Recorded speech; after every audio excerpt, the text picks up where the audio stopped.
standing, can we have Elder Mandema coming through with the word of prayer? Elder, sir, please come through.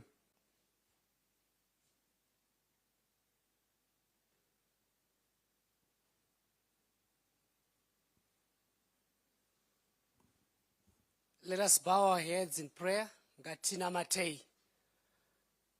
Our Heavenly Father, we come before your throne this morning.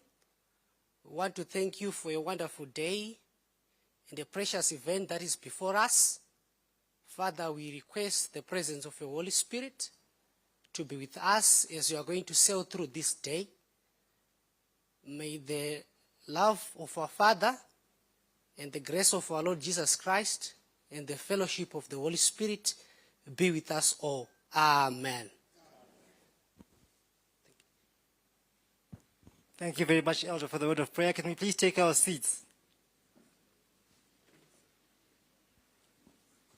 Thank you very much. I'll come back again to you to tell you that we are here at the Mashonaland East Investment Indaba and Expo. I spoke about that earlier, but for those that are just catching up with us now, live on ZTN Prime, we are coming to you live from the Marondra Showgrounds, where we are having the Mashonaland East Investment Indaba and Expo. And at this moment in time, I'll hand over to Mr. Chimsoro to lead us through the introductions. I'm sure he knows virtually everybody here. So we are deferring to him for now to introduce to us our esteemed guests, Nemadzi Mamboedu. Over to you, sir. Mr. Chimsoro, sir.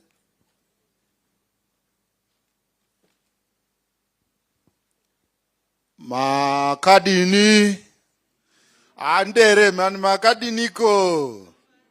Welcome to Mashonaland East. Tinokugashirai kuno ku Mashonaland East, the land of emerging opportunities, and it is Mashonaland excellent indeed. Asitisati tadero tine takabvumbamirwa namadzimambo pano, so kuziwana kwekutanga kukuru kuuchira madzimambo. Ndiri kuona vanogona kuuchira vari padhuze. Hanjadi kutaura hangu, tiuchire madzimambo.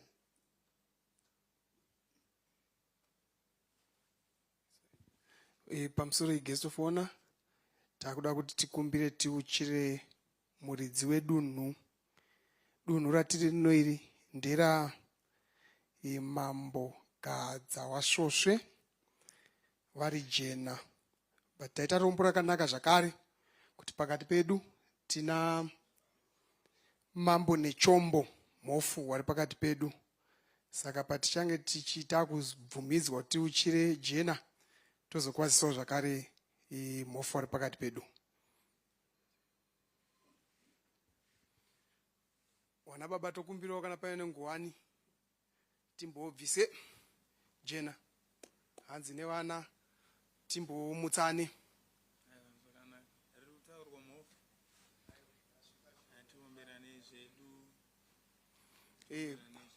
Kudzoka kwaroko hanzi ngatiite zvedu. Varora ndikuona varimo wakati vandei. Kana tapedza kuchira tozoda kunzwawo mhururu, handiti? Maita basa ngatiite zvedu. Jena. Kurise kumatare. Mhofu. Tatenda mhururuko warora. Ndanga ndichifunga kuti warora vanogona kupururudza vanowanika kumusha kwangu chete. Ndaona kuti misha yese vanhu vakabva kunopururudzwa navarora. Panguva ino ndapuwa nguva shomanana yekungoti tikwazisane nekuzivana kuti ndava nani varipo. Handichakudomai namazita nekuti takawanda, asi regai ningokuzivisai kuti pakati pedu tina madzimambo maanzwa tavaombera vakatikuta.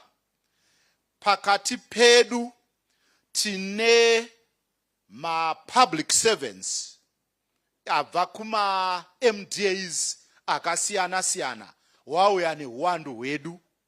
pakati pedu tina ma-local authorities vauya, and ndaona pana ma-chairman namameya vari pano vema-local authorities edu vakatsigira chirongwa chavo varidzi vechirongwa.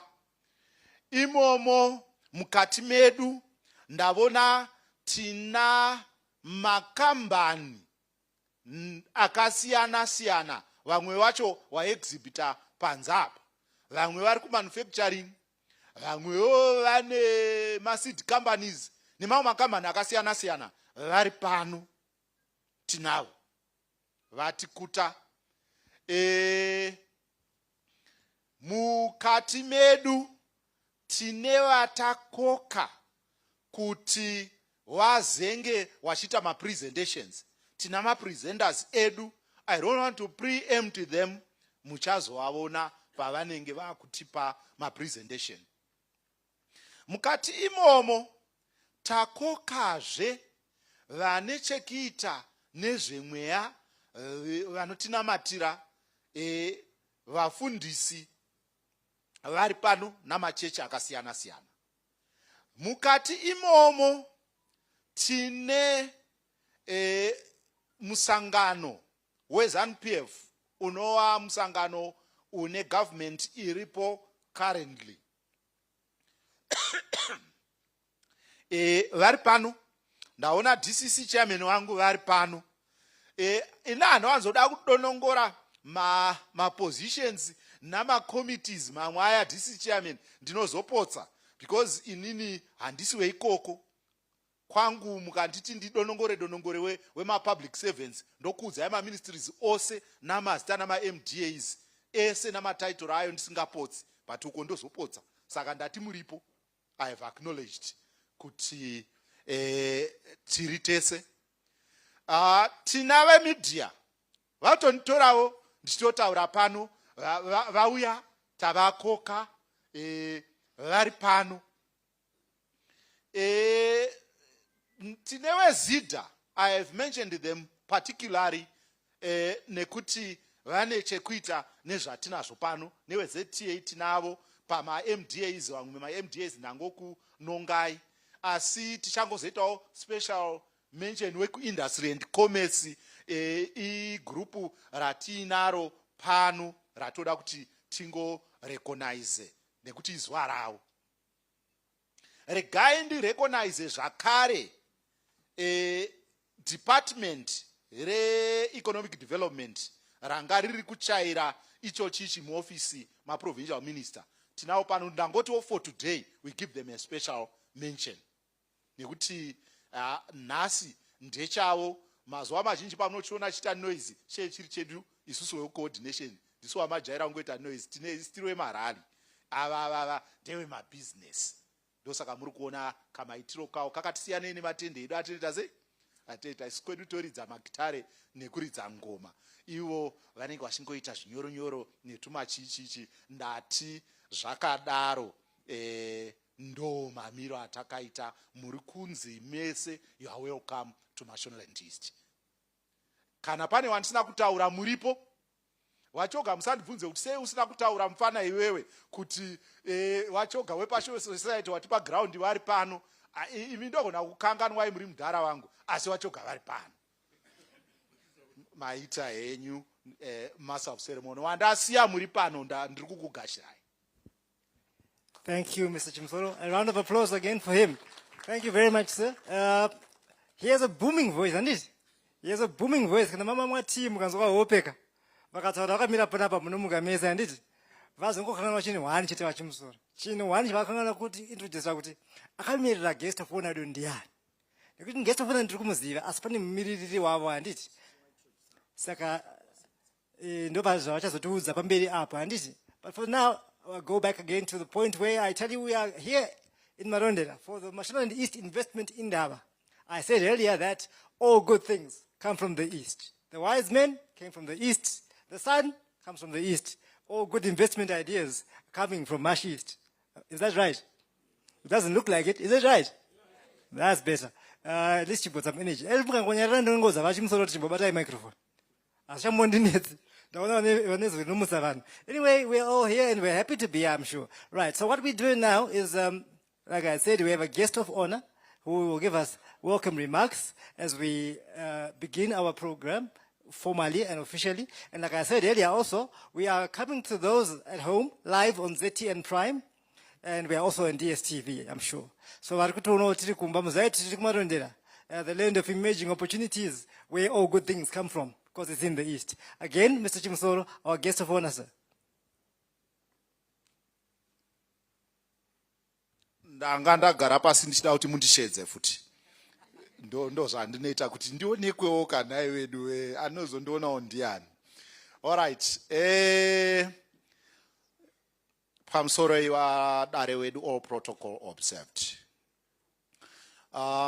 Guest of honor wedu is the Honorable Minister of State for Provincial Affairs and Devolution, Honorable Dr. Senator Munjerengwi, today ably and well represented by the Director in her office, who is in charge of the infrastructure area. She is also presiding in her office over the environmental aspect of our province within the same office. This lady is none other than Madam Manyakara. Madam, honorable today, tokumbirao mutiturireo mashoko enyu to our congregation. Tichiwauchirira maboko. Tichivuchira kamaboko. Tichivuchira zvevachiuya ti amaita enyu.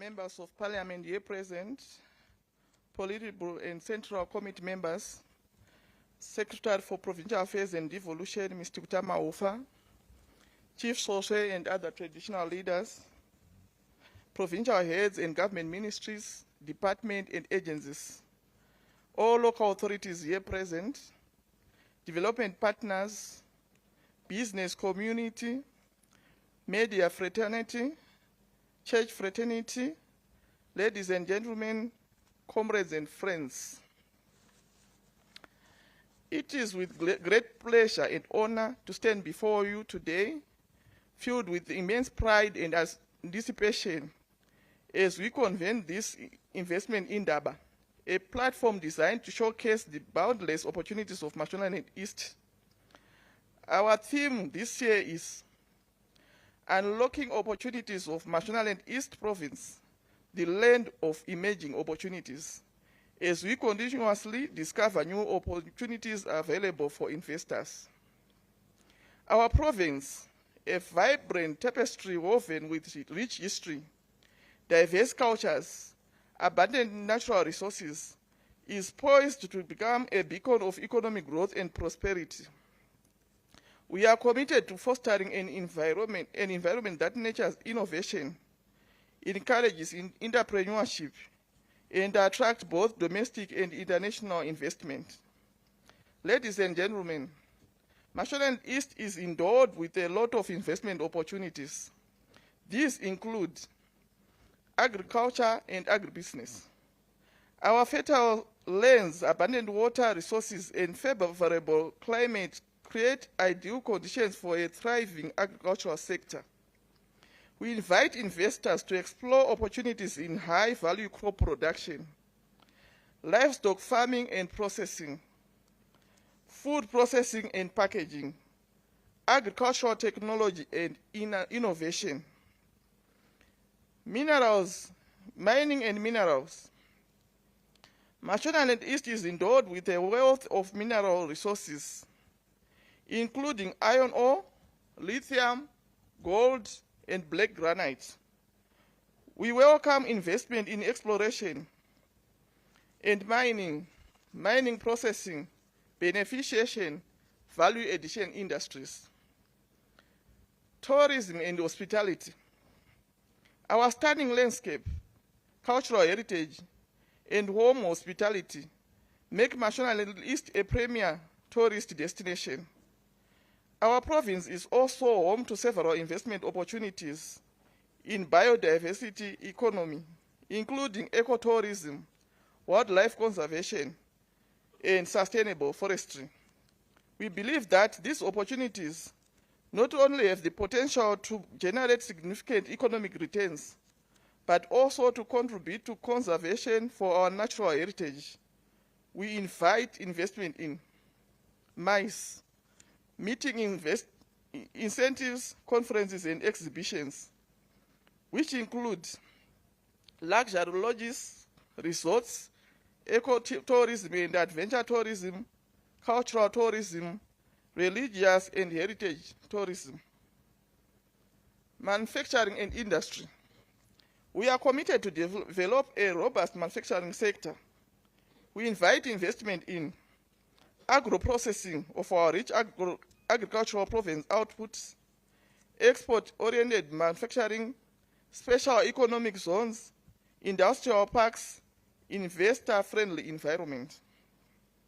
We recognize that investment in our province is not just about generating profits. It's also about making a positive impact in our communities and our environment. That's why we are committed to ensuring that all investment in our province are sustainable, responsible, and beneficial to all stakeholders. We have implemented a range of measures to create conducive investment climate, including infrastructure development, significant investment in transport, roads are navigable, and infrastructure development like major dams and irrigation schemes. In conclusion, I'd like to assure you all that Mashonaland East is open for business. We invite you to join us in the shaping of the future of Mashonaland East. Explore investment opportunities, engage with our stakeholders, and experience first-hand potential of our province. To our investors, I say, thank you for considering our province as a destination for your investments. We value your trust and confidence in us. We look forward to working with you to create a bright future for our people. I wish you fruitful deliberations. Thank you.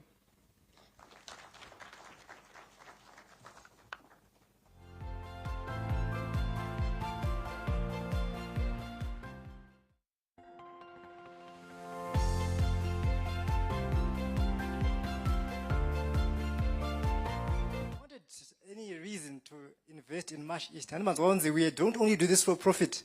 We do this to create an impact in our societies and communities. So that should be a reason enough for you to invest in this province. If you want another reason, whereas I was growing up, I had a very keen interest in things to do with trivia, general knowledge. And I was told by someone, Mash East is where all rivers start from. All major rivers. I never confirmed it, but I heard it. And I have remembered it for all these years. I also know that Marondera is the highest point in this country. Outside of Mount Nyangani, Marondera is the highest point in this country. That's why it is also one of the coldest areas in this country. So if you want to invest, if you want a reason to invest, I'm sure those ones, they may sound minor, but they are historically relevant, and they should be eye-catching enough for you to want to come. And it. And that should be a reason. Oh, this is the highest point. What can we do here? So I'm sure we should also be able to find out what we can do here. We should be able to do something. All right. Anyway, as we continue our program, we go into our first session where we're going to be talking about investment opportunities in the province. Okay, we are talking about investment opportunities in the province. Our first speakers are from SPAD. I'm not sure what that stands for, but those are our first speakers outlining the investment opportunities in the province. I'm not sure who the speaker is, but can you please come through and deliver to us what you have? And sorry, Mr. Chimsore has something to say. Yeah, sorry, I think there is kwese kunoitwa chino kune special mentions which we should make. We would like to make a special mention to the presence of the vice chairman of the province, Amajuro Aripano.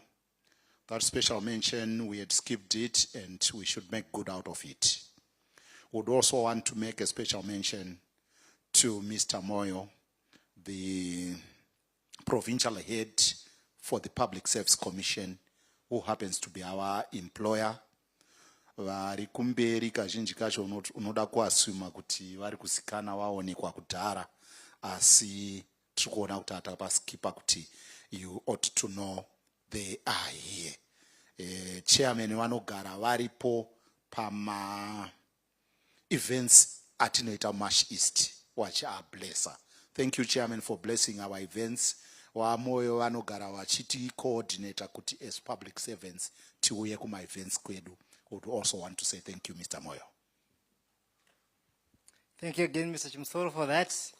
And as I was saying, we've got our first presenters giving us an overview of provincial investment opportunities in the province. And they are from an entity here referenced as SPAD. I'm not sure what that stands for. And I'm not sure who the speaker is, but can you please come through and deliver your presentation and show us what it is that we can look forward to in this province?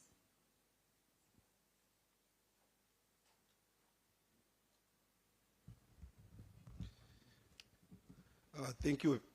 Thank you very much. Maybe to clarify for you, SPAD stands for Secretary for Provincial Affairs and Devolution. So I am presenting this presentation on behalf of the Secretary for Provincial Affairs and Devolution, Mr. Kutama Ufa. So my presentation has been made slightly easier by what the Honorable Guest of Honor has just presented, because I'm just going to look at an overview of investment opportunities across the sectors in Mashonaland East.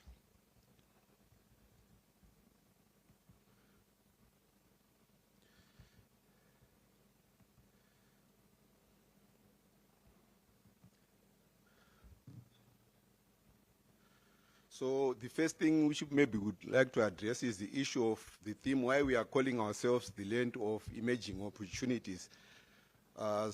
From the last census, if you look from the last census which happened in 2022 and the previous one 10 years earlier, you can see that the population of the province has grown by almost 28%, and that creates demand for services, both in rural and urban setups. The province also has a rural industrialization agenda, which opens up opportunities in various economic sectors. As has been mentioned, there's a rise in infrastructure development across the province, with particular reference to dams. Then we have emerging innovations to unlock value addition and regional value chains development, particularly in agriculture and mining sector. Then we also have the increase in digital and mobile access as a result of the increase in population. Then we have the potential of increasing tourism-related activities based on the natural endowments of the province. And we also have the discovery of large deposits of minerals such as iron, lithium, gold, and black granite, which opens up gateways for development. And why we are saying why should we invest in Mash East? We are saying Mashonaland East is strategically located via Harare Nyamapanda, Harare Masvingo, and Harare Mutare Highway. Further, the province is air-linked through the RG Mugabe International Airport. Then there are vast opportunities in public-private partnerships in tourism infrastructure for local and foreign investors. We also have numerous attractions with untapped potentials, such as the 75,000-hectare Nyatana Conservancy in Mudzi and UMP. And Mashonaland East is also home to the four of the big five. That is at Emira Game Park. So in the agricultural sector, what are we saying our opportunities are there? We are saying there's our opportunities in livestock and dairy production. So from dairy there, we can look, from dairy we are looking at the aspect of the province actually produces 53% of the national output of the milk. So we actually have a surplus of milk which can then be used for processing. Then we also have opportunities for meat processing in all the districts. Then as for fish, we are saying as a province we have almost 232 dams, and only 10% of these dams are actually being utilized for fish production. So that gives us a gap of 90% of the dams which can be used for fish production for both local and export markets. We also have raw honey production. So there's an opportunity there for value addition and processing of this. Also in the agricultural sector, we are saying there's a machine deficiency of machineries like tractors. The province needs about 200 big tractors, disc harrows, plows, reapers, planters, and so on. So there's a lot of opportunities in providing machinery for agriculture. Then the government also facilitates joint ventures for use of over 16,000 hectares throughout the province for growing both crops and horticultural products. There's also opportunity for production, processing, chemicals, storage, and transportation infrastructure, and also the establishment of cold chain facilities. So we are saying as a province, we are actually looking at the aspect of rural industrialization, whereby all our districts actually have land that is reserved for industrialization. We also have industrial parks which would provide factory shells and necessary infrastructure such as water provision, power, and roads, among others. We also have opportunity for setting up crop processing facilities for canning, freezing, drying, packaging of fruits and vegetables.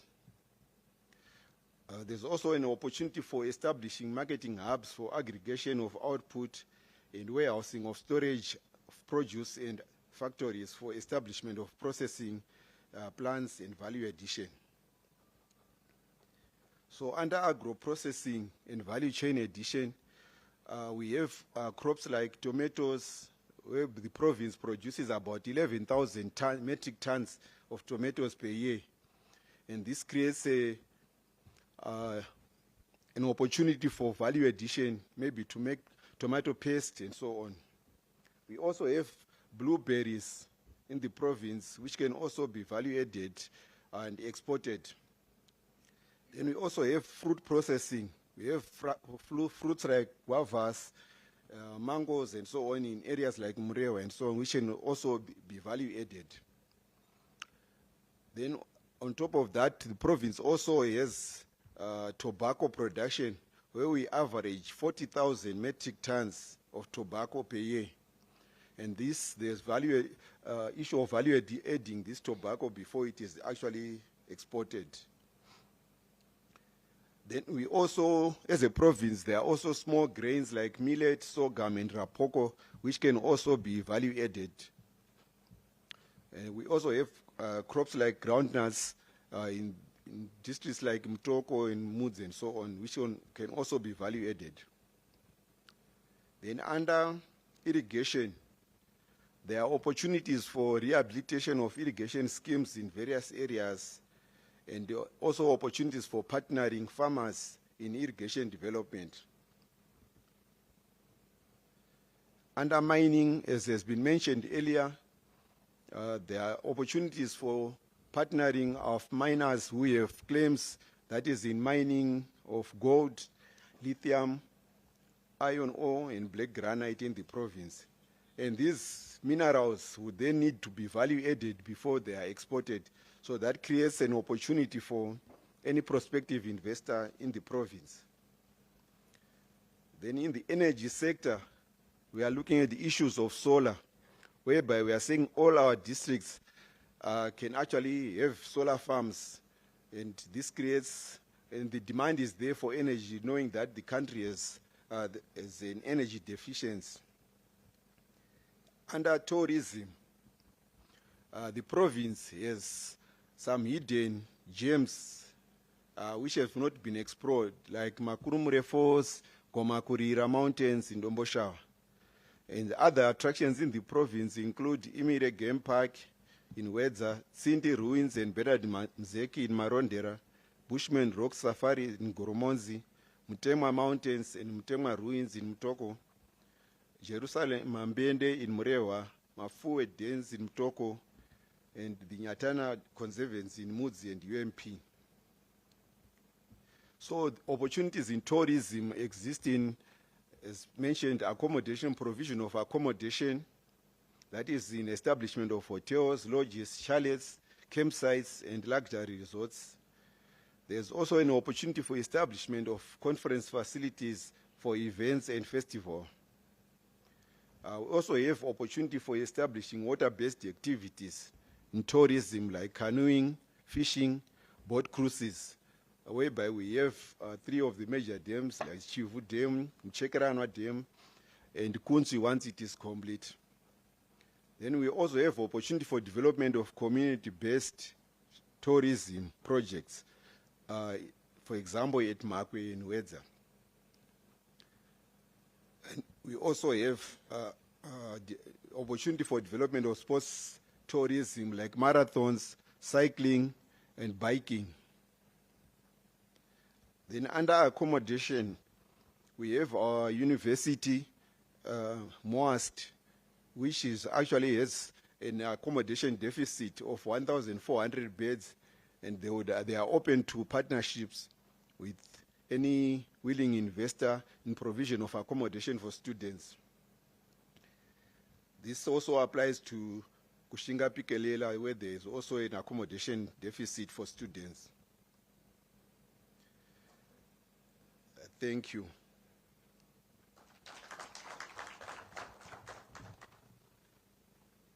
Thank you very much, Mr. Maziwa. He's from the Office of the Secretary for Provincial Affairs and Devolution in the Mashonaland East Province. If you're listening carefully, I think I was listening a bit carefully, but if you're listening carefully, there are many things you spoke about. The one thing that caught my attention is you spoke about there being a provision of 16,000 hectares of land. 16,000. Now, I'm not a farmer yet, because I don't have the capacity yet to be a farmer. But if I had the capacity and somebody told me there were 16,000 hectares of land, I'd be very excited. And I'm sure the banks, the AFC would be very excited too. He also spoke about there being 90% of dams here available for fish farming. I remember a few weeks ago I had a friend of mine who came to Marondera from Tanzania, and we spent a week looking for fish, for fresh fish. Yeah, we found fish here and there, but we didn't find fish as frequently as we thought we would. So when he spoke about fish farming, I saw an opportunity there, because we couldn't find fish with that Tanzanian friend of mine as frequently as we wanted to. So there's a lot that we can do here. I also spoke about Makurumure Falls. I've never heard of those. I've never heard of those. But as someone who loves tourism, I'm going to find those falls. And I'll take pictures of myself there. I'm not sure what you people are going to do with all these things that you've been told. But I've picked 3 from what he has said, and I'm going to find something to do with those 3. I'm not sure how many you guys have picked, but I'm sure you've picked something. I know you have questions, and you may want to ask them. We'll, in the interest of time, ask you to write those questions down. And then at the end of the plenary of the session, we'll have a plenary where you can ask your questions. So our next presenter is Mr. Makwindi. He'll speak to us about the Zimbabwe Industrial Reconstruction and Growth Plan. I'm sure if you've gone around the country and the province, empty. And you ask yourself questions, what's happening here? Is there something that was supposed to happen here?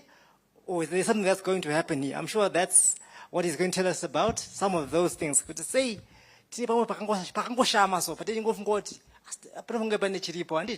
sure he's going to speak to that. Mr. Makwindi, over to you, sir. Thank you very much, Master of Ceremonies.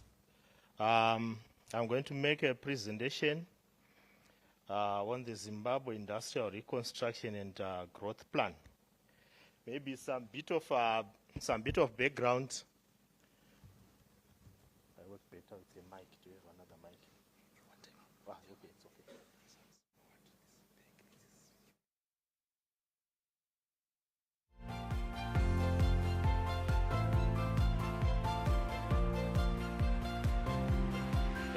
We are talking of investment, and we are going to have an industrial policy that is being presented. I think we invest to industrialize at the end of the day, because industrialization, that's the higher value, the economic value chain that we want to be up there. We need to industrialize so that we can improve on our welfare of our people, economic growth. We need high GDP, we need to high quality of life as envisioned in the national vision. So, as Minister of Industry, we have been implementing the industrial policy, which was from 2019 to 2023. So it expired in 2023. And late last year, I think we came here in Mashonaland East Province. We were reviewing the policy, taking stock of what was happening, what were the gaps and things like that. And we had a workshop here in Mash East. So, what we were doing by then is the result that I'm going to present as Minister of Industry and Commerce. We wanted to develop a new industrial development policy, but through consultation with various stakeholders, government and private sector, we thought first and foremost, we are in line with our integrated development planning. We need to align our policy with the coming national vision or national blueprint, which is the NDS2. Because our initial industrial policy was not in line with the NDS1. Ours was 2019 to 2023, yet NDS1 was 2021 to 2025. So we are in the process of aligning to that, to the NDS2 that is going to be developed. So a new policy will be coming from 2026 to 2030. But there is a policy gap from now 2024 to 2025. So my minister thought it prudent enough that we need a transitional stabilization policy, looking mainly at the issues that are affecting our industrial sector, so that we deal with those in the time frame between 2024 to 2025, so that when we are now developing a new policy, we would have made miles in terms of addressing some of the challenges that are hindering industrialization. So that's the transitional policy that I'm going to present, so that everyone is aware and everyone is very much aware. If we get the time, I think sometime next year or late this year, we'll be having a breakfast to further unpack this policy. But I thought we need to highlight what are the major issues that are contained in this transitional policy that I'm going to present on. Okay, so my presentation outline, I don't know our office, I don't know if should I proceed or maybe you just need to, because it's a presentation. Proceed. Okay. All right, my presentation outline, I'm going to look at our industrialization journey towards Vision 2030. What are the key focus area of the new plan, that is the Zimbabwe Industrial Reconstruction and Growth Plan. Commerce issues that support industrialization, because you'll find that our service sector, that's the commerce side, has been growing, but the growth is not in line with what the growth in industrialization. So there is need for balancing act. That's the structural transformation in the NDS1. So it's something that needs to be addressed. Then we looked at the growth. We are going to look at the growth opportunities in the manufacturing sector. And obviously, the bigger issue, the financing of the plan itself, and then conclusion. So that's a pictorial presentation of our journey in terms of industrialization. You would find that here, that was the first industrial policy that we developed as a ministry. That was done in 2012 to 2016, which also expired. Then it leads to the development of the current policy that expired last year, 2019 to 2023. The one I was saying that it was not aligning with the NDS1 because NDS1 is finishing in 2025. So that's my minister. That's the journey that he has taken over at the ministry. He has come up with a new document, the Zimbabwe Industrial Reconstruction and Growth Plan, the transitional plan that is going to take us from now up to 25, which would then lead to the Zimbabwe National Industrial Development Policy 2. And the end game is to enjoy Vision 2030. So the key focus areas for the Zimbabwe industrial, or we term it ZIGIP, we are going to look at the growth opportunities. There are opportunities within the manufacturing sector that we thought our investors, they need to pursue. We looked at our import bill. We are spending so much in terms of imports for things that we have technical capacity to produce. There are also issues of ease of doing business environment. That's a major issue that is affecting our business. You look at cost of compliance, whereby for our companies to comply with the regulatory requirements, statutory regulatory requirements that are required, it's almost costing them between 20 to 30%. So it's one area that is affecting our industry that we are going to look at. We are also looking at the strengthening of value chains. We are also looking at the critical area, large corporate SMEs linkages. We are going to do that with our Ministry of Responsible for SMEs. It's one area so that our SMEs, they can develop at the end of the day, after 5 years, 10 years. We don't want them to remain being called SMEs, but we need them to be major industrialists. Nyika inovakwa newe wayo, and we cannot build it karamba tingori machi ma-SMEs. Sanechti ma-linkages, so that they will be guided in terms of quality, in terms of development, in terms of knowledge transfer, the technology transfer. Then we are also looking at the government-private sector collaboration. There's nothing that we can do as government in terms of industrialization if we don't have that symbiotic relationship with our private sector. Our private sector drives industrialization. Government, we are there to provide an enabling environment. Then we are also looking at our leveraging on our bilateral and multilateral agreements. We are signatories to a number of trade agreements. We are looking at your Africa Continental Free Trade Area. You are looking at, you are a member of SADC, and as you are all aware, we are the SADC chair. When we had the SADC summit, we had the SADC Industrialization Week, whereby the aspirations within at regional level that we also are domesticating as a country. So we are part and parcel of those agreements, COMESA, because we are trying to increase our access to markets, to grow our economy as a country and as a region. So there are 4 key pillars in our new development plan. The first issue is to look at the commerce issues that support industrialization. The next, we are looking at the measures to promote growth in the manufacturing sector. Then we have the critical area of implementation, monitoring, and evaluation, because without this pillar, we don't know whether we are being successful in terms of what we are aspiring, the objectives that we are aiming at. So we need to evaluate ourselves. We also need to monitor whether we are making any progress. Then the last pillar all this will form a bedrock for the development of the ZNIDP2. After addressing some of the challenges that are affecting business, we will now have a suitable environment to come up with the Zimbabwe National Industrial Development 2 that will be running from 2026 up to our vision year, which is 2030. So, under commerce issues, that's the first pillar. What are the issues that you are looking at? You are looking at quality assurance and trade measures. By quality assurance, like I said before, we are signatory to our various bilateral and multilateral agreements, which means we export, we import. When we export out there, they require quality products. When we import our raw materials, they have to meet certain standards so that they don't become harmful to our customers.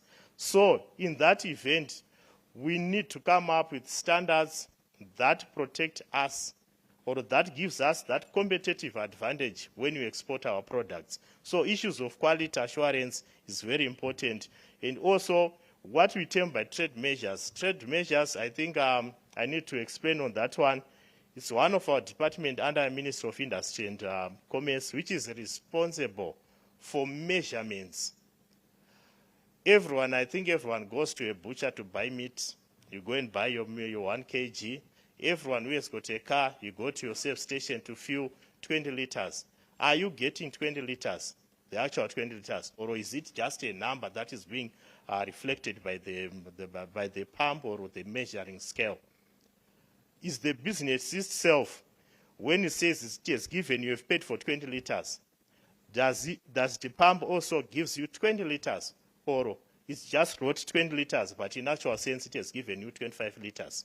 So that department is there to ensure that every measuring equipment in the country, when it's a kg, it's actually a kg. So that's what they also do. So if it's one of the quality issues that we need to take stock of in terms of our weights and measurements. Then the next thing is of doing business and competitiveness. When the doing business environment is not right, our industries, our manufacturing sector, our sales sector will not grow. And at the end of the day, we have negative repercussions in terms of our aspiration, in terms of economic growth, poverty eradication, and things like that. So we, as Ministry of Industry, together with other stakeholders, you've got National Competitiveness Commission, we are looking at issues of competitiveness. How can we increase our competitiveness in terms of our products? As we approach a FCTA, we are going to be opening our borders as Africa, because we have agreed to that. Are we going to compete so that we can export some of our manufactured products, or are we going to be a shopping basket for other nations? So that's what we are going to look at, that aspect. Then issues of formalization. It was one area that was found out to be it's going to affect our industrialization, because there's a lot of informalization that is going to happen. So there are going to be interventions that are going to support our business people, our startup businesses to formalize. Because if we all go the informal way, I think it would not do us right in terms of our social responsibilities as government, because it certainly affects our tax base. So issues of formalization is one of the key issues that was identified, so that we protect those businesses that are doing things the formal way. Then we've got transport and logistics.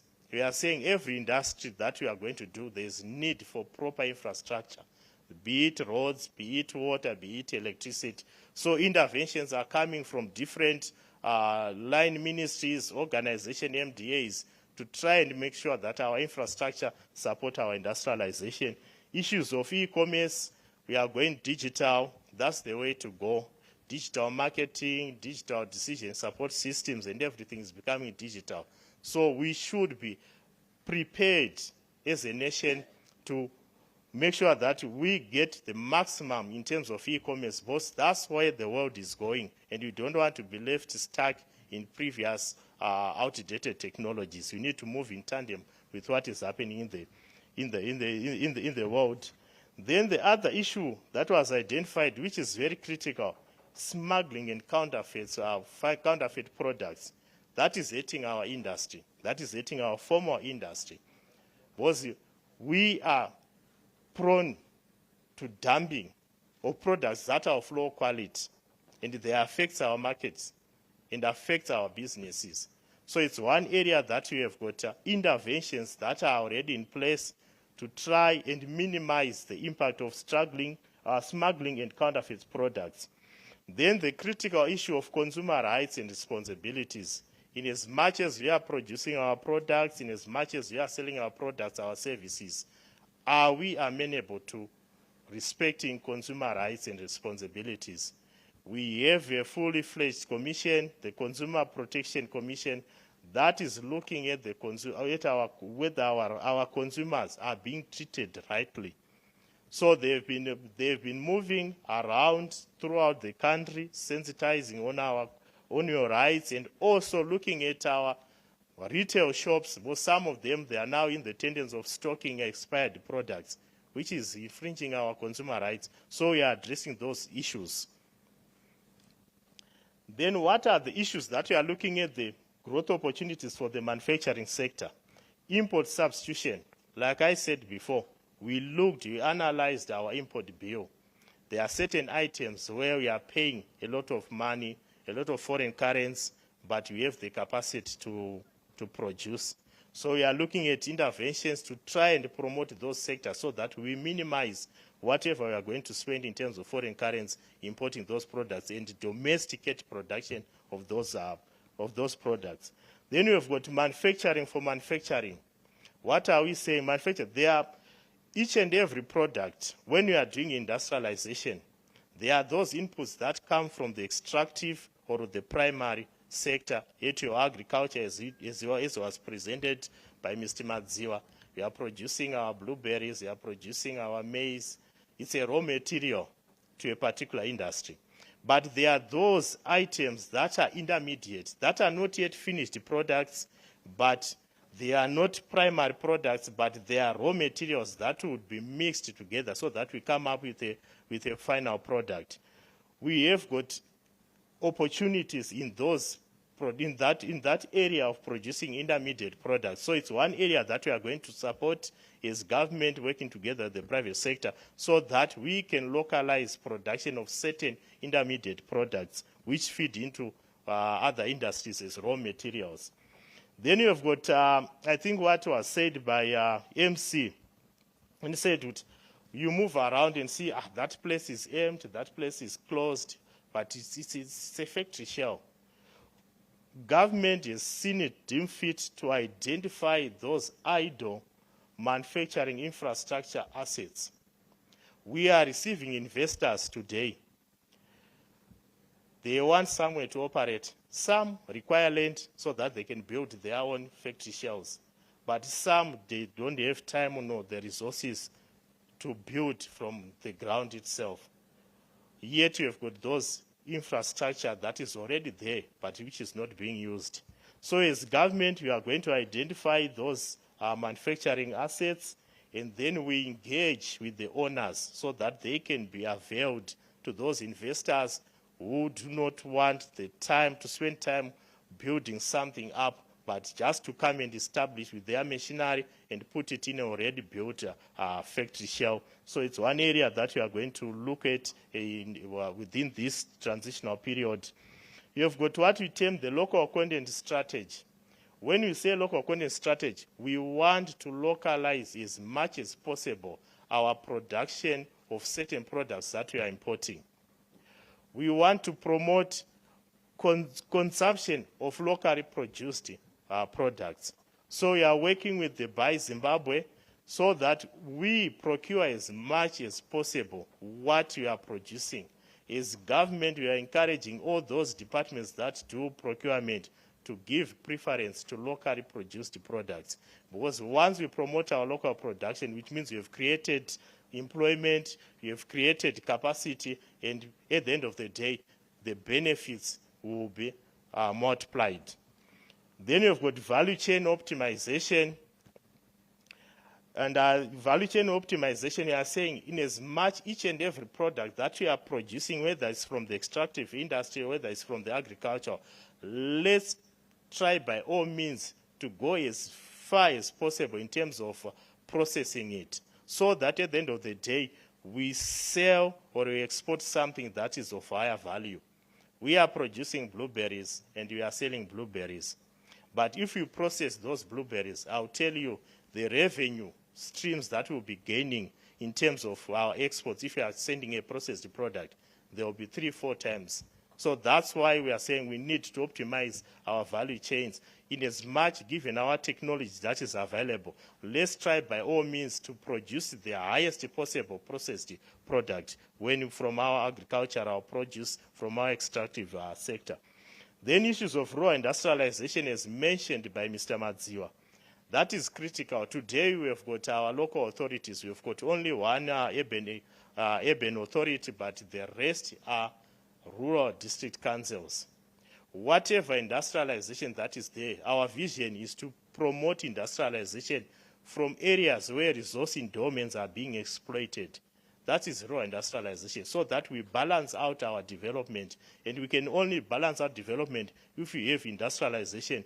Kumarua, Kumarizeva, let's have industrialization. So that's another thing that government is going to pursue, that is being pursued by government.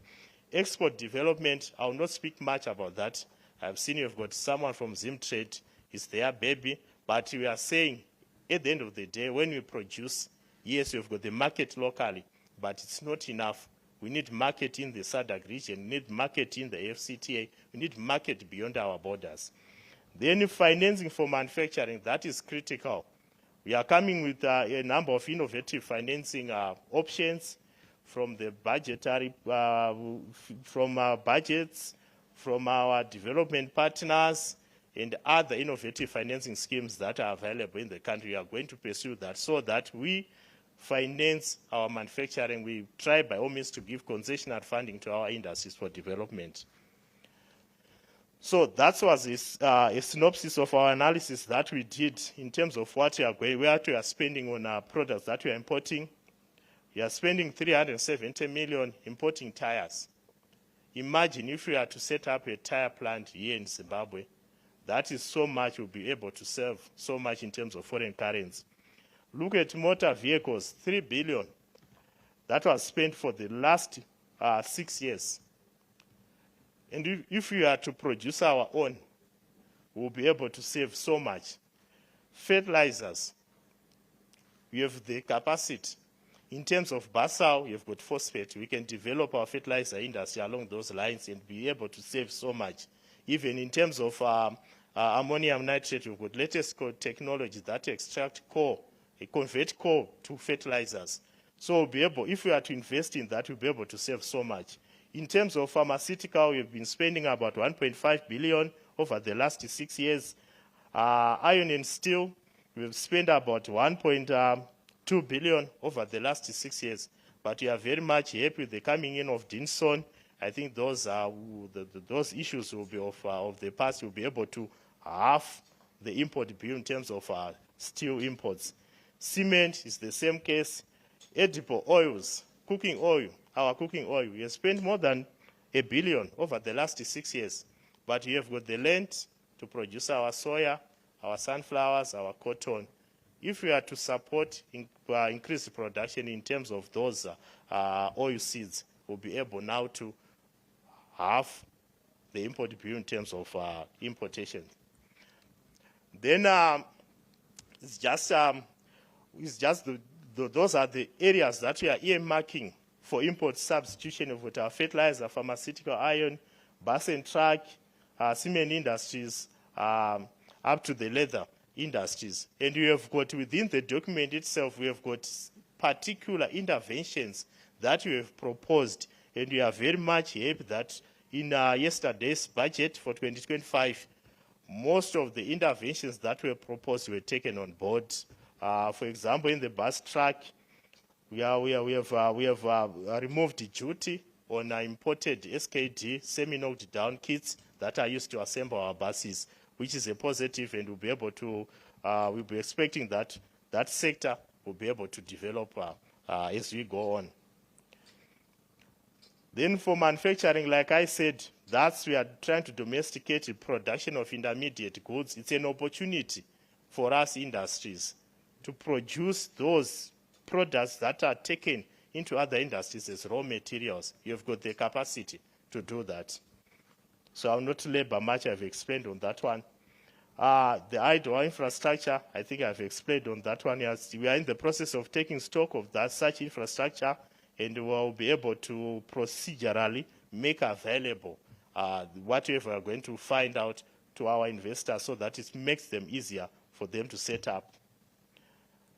Then you've got the local content strategy. I've already explained. You are working with Buy Zimbabwe. You are saying, let's buy local.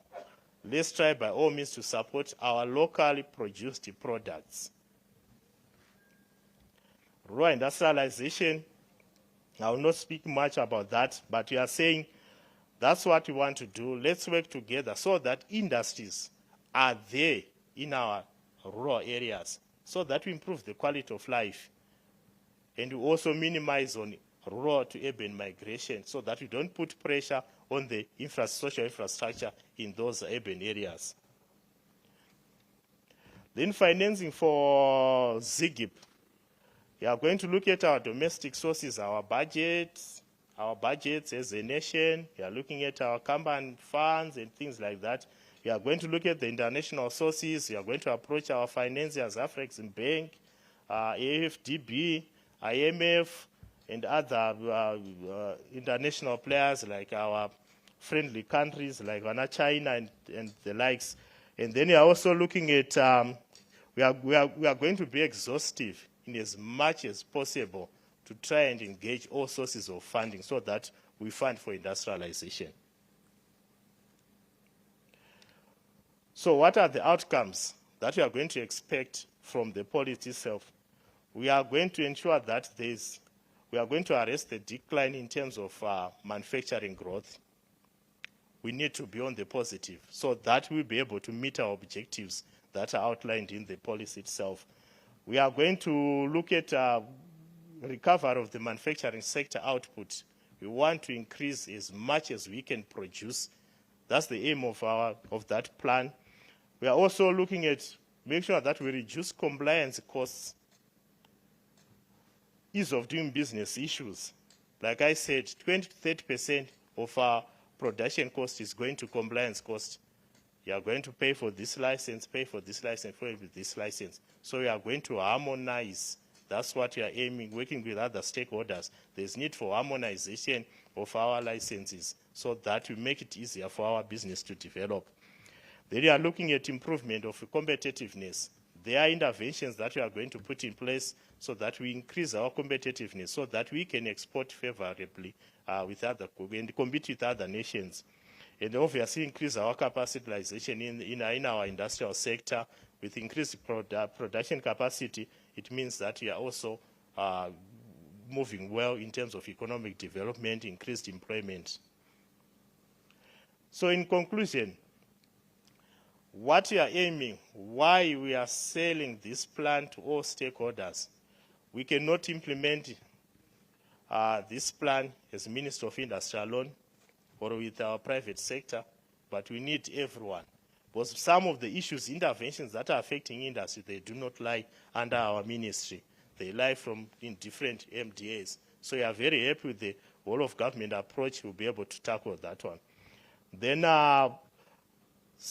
government will develop a communication strategy. That's why I took advantage of this investment conference so that I communicate the plan to you whilst you wait for another breakfast meeting that is being planned so that we will further unpack this plan with you, our stakeholders. And we will be having periodic updates that will be taken to Cabinet directly.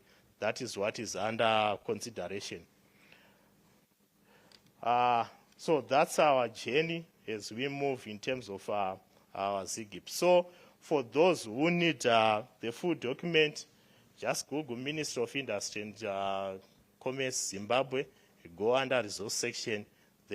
The plan, the document is there. It's not a very big document, just 34 pages, which one can read through in a day, and then we get to understand so that by the time when we plan for that breakfast meeting, you are well aware of these things so that we have a more beneficial interaction as we discuss with our ministry. Thank you very much. Thank you very much, Mr. Makwindi. I had not met him before today. I didn't know him before today. And if I had listened to Mr. Makwindi ndakamira kugedu, without knowing who he is or where he comes from, I would have summarized and said, industry and commerce, because of the level of knowledge and depth he's got. Do we agree? That he knows quite a lot. Yeah, very impressive, Mr. Makwindi. Thank you very much for that presentation. I'm very happy you talked about those shells, those empty shells, and that government is doing something about them. Because it worries me every time I go somewhere and I see these things, and I think we are better people than those shells. And I'm also keen to ask you eventually, at some point, what government is doing in terms of protecting local. You said you are promoting local, yes? But what are we doing to protect local? If you go to, let's say you go to Mozambique, yeah? You find people bringing in bales of clothing. And I'm sure that has contributed to the death of our textile industry. I'm not an economist, by the way, but I just think it has done something. And I would want you at some point to be able to explain what government is doing to ensure that our industries, like that textile industry, don't die because of those imports, whether they're coming in legally or otherwise. I would want to hear that. And I'm sure the colleagues have questions too. Before I forget, my goal, I'm sure there's an investment opportunity there. You may want to go and hear what she has got to say. But we're going to investment as we move on to the districts in this province. Timbon's Roma investment opportunities are Kunoku. And we'll start with Marondera. We're going to hear about the investment opportunities here from Mr. Nyamuziwa. Shumba.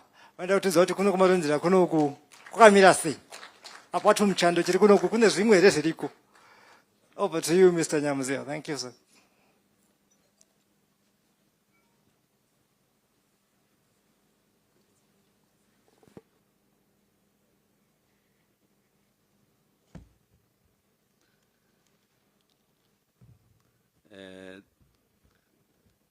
Good afternoon to you all. Good afternoon. Thank you very much, much better. Thank you very much, Events Director, the Honorable Minister of State for Provincial Affairs and Devolution, Senator Dr. Eimunzwerengi,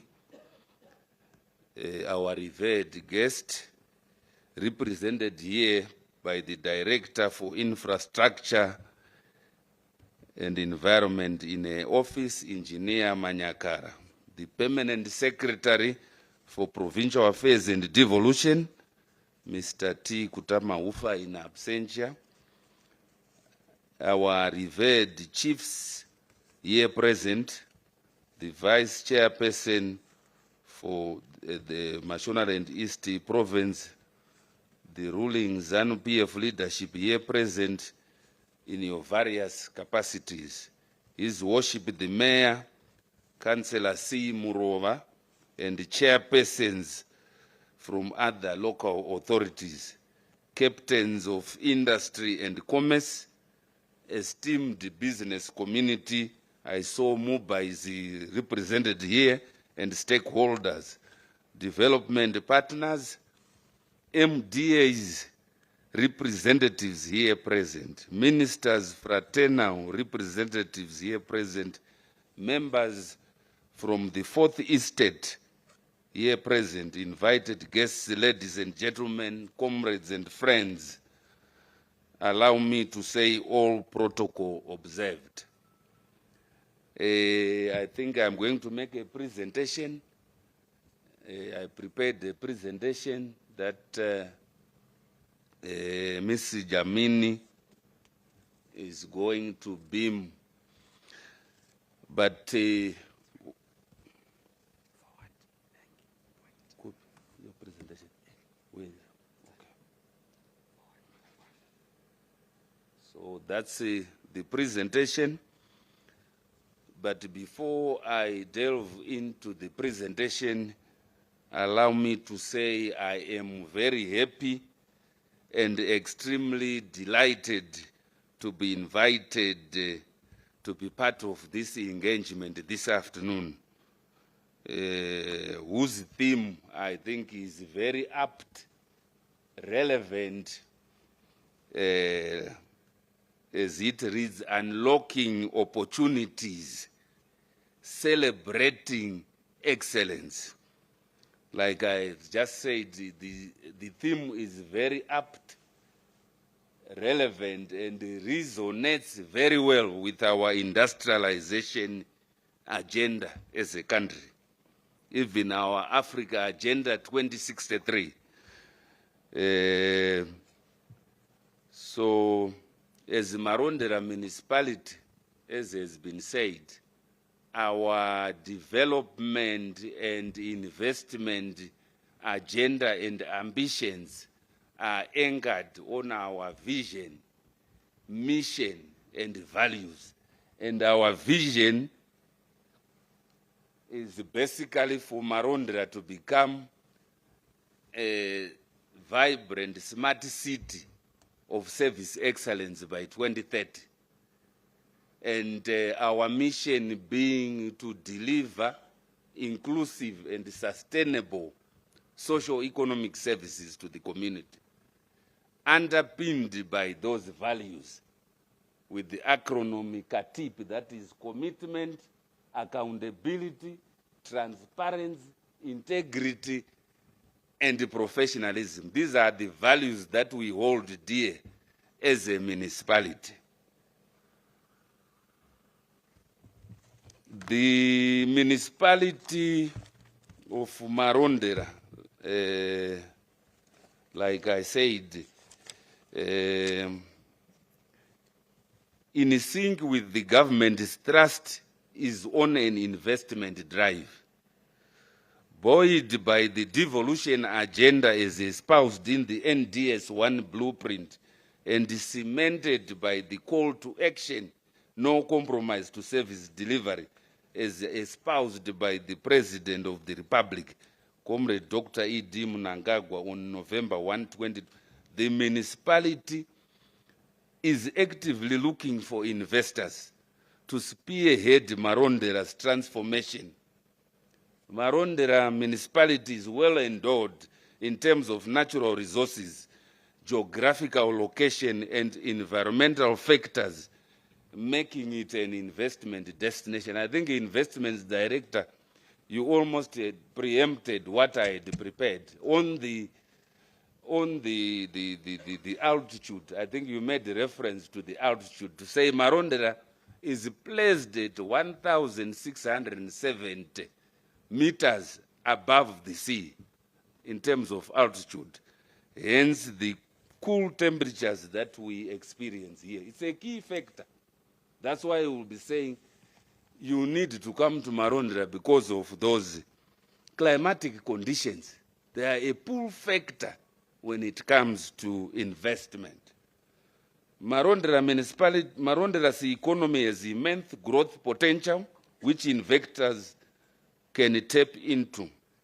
Indeed, our council is calling upon international and local investors in its own vayo to come up and tap into the various investment opportunities that exist in Marondera.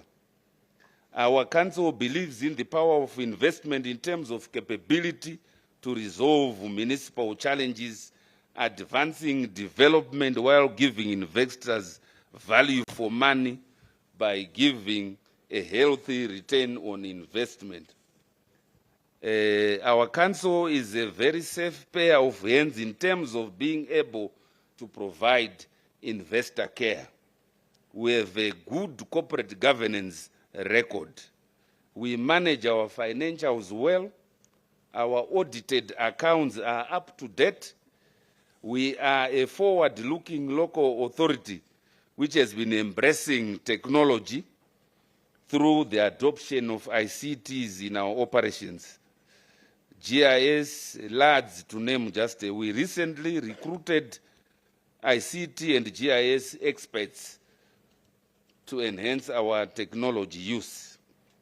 We are big on ideas and investment, and we have been attracting a lot of investment of late.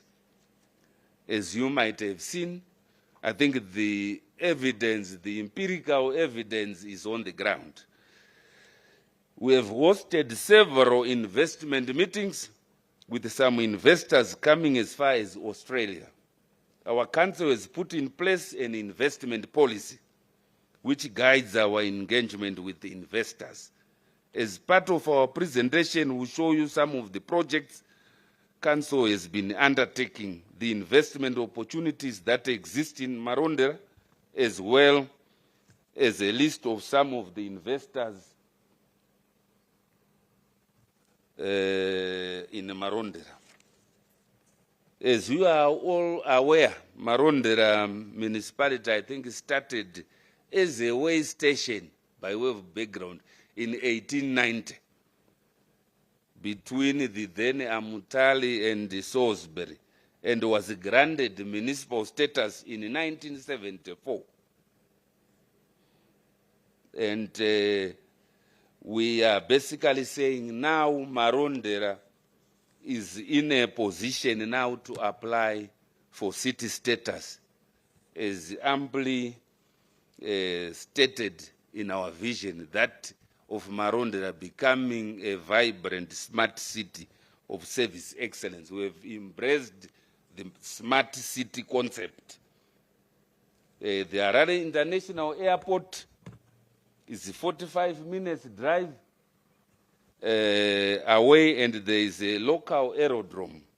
Marondera's strategic geographical position contributes to it being a viable export processing zone. According to the 2022 census, Marondera has an estimated population of 63,204 and a land area of 57.7 square kilometers. It has 12 municipal wards and is the center for large progressive farming community around which some industries have established. That is the altitude that I was talking of, above sea level. I will not belabor on that. Marondera is one of the fastest growing cities in Mashonaland and nationwide. It has huge prospects for investment and business development in several areas, namely agriculture. I think Mr. Makwindi rightly pointed out that we are an agro-based economy. Hence, we are saying we need to leverage on the resources that we have. And we are saying we need to leverage on the resources that we have. We were made to understand that 40,000 metric tons of tobacco per year are produced from this area. And we are basically saying there is a need to beneficiate and value add. And we are saying as Marondera municipality, we have designated 300 hectares as a special economic zone. And we are basically saying any prospective investor should come and invest in that area, given the tax holidays that are enjoyed in that zone. So we have designated 300 hectares, where we expect issues to do with the value addition, beneficiation to take place. It has huge prospects for investment and business development in several areas, namely agriculture, trade, manufacturing industry, housing, conference facilities, and tourism. Currently, all major and leading financial institutions and banks have branches in Marondera, offering a wide array of financial and banking services. This provides convenience to doing business in Marondera to a large extent, thus providing a business ambience appeal and an investor-friendly environment. I think our Mr. Makwindi would want it known that our council is alive to the Zimbabwe Industrial Reconciliation and Growth Plan, October 2024 to December 2025, which is a transitory economic blueprint, like he said, leading to National Development Strategy 2, and is meant to address the informalization of the economy as well as foster industrialization by adopting a raft of measures, including simplified tax models and registration. So as a municipality, we are saying it's one area of opportunity, which we believe is in sync with the government policy thrust.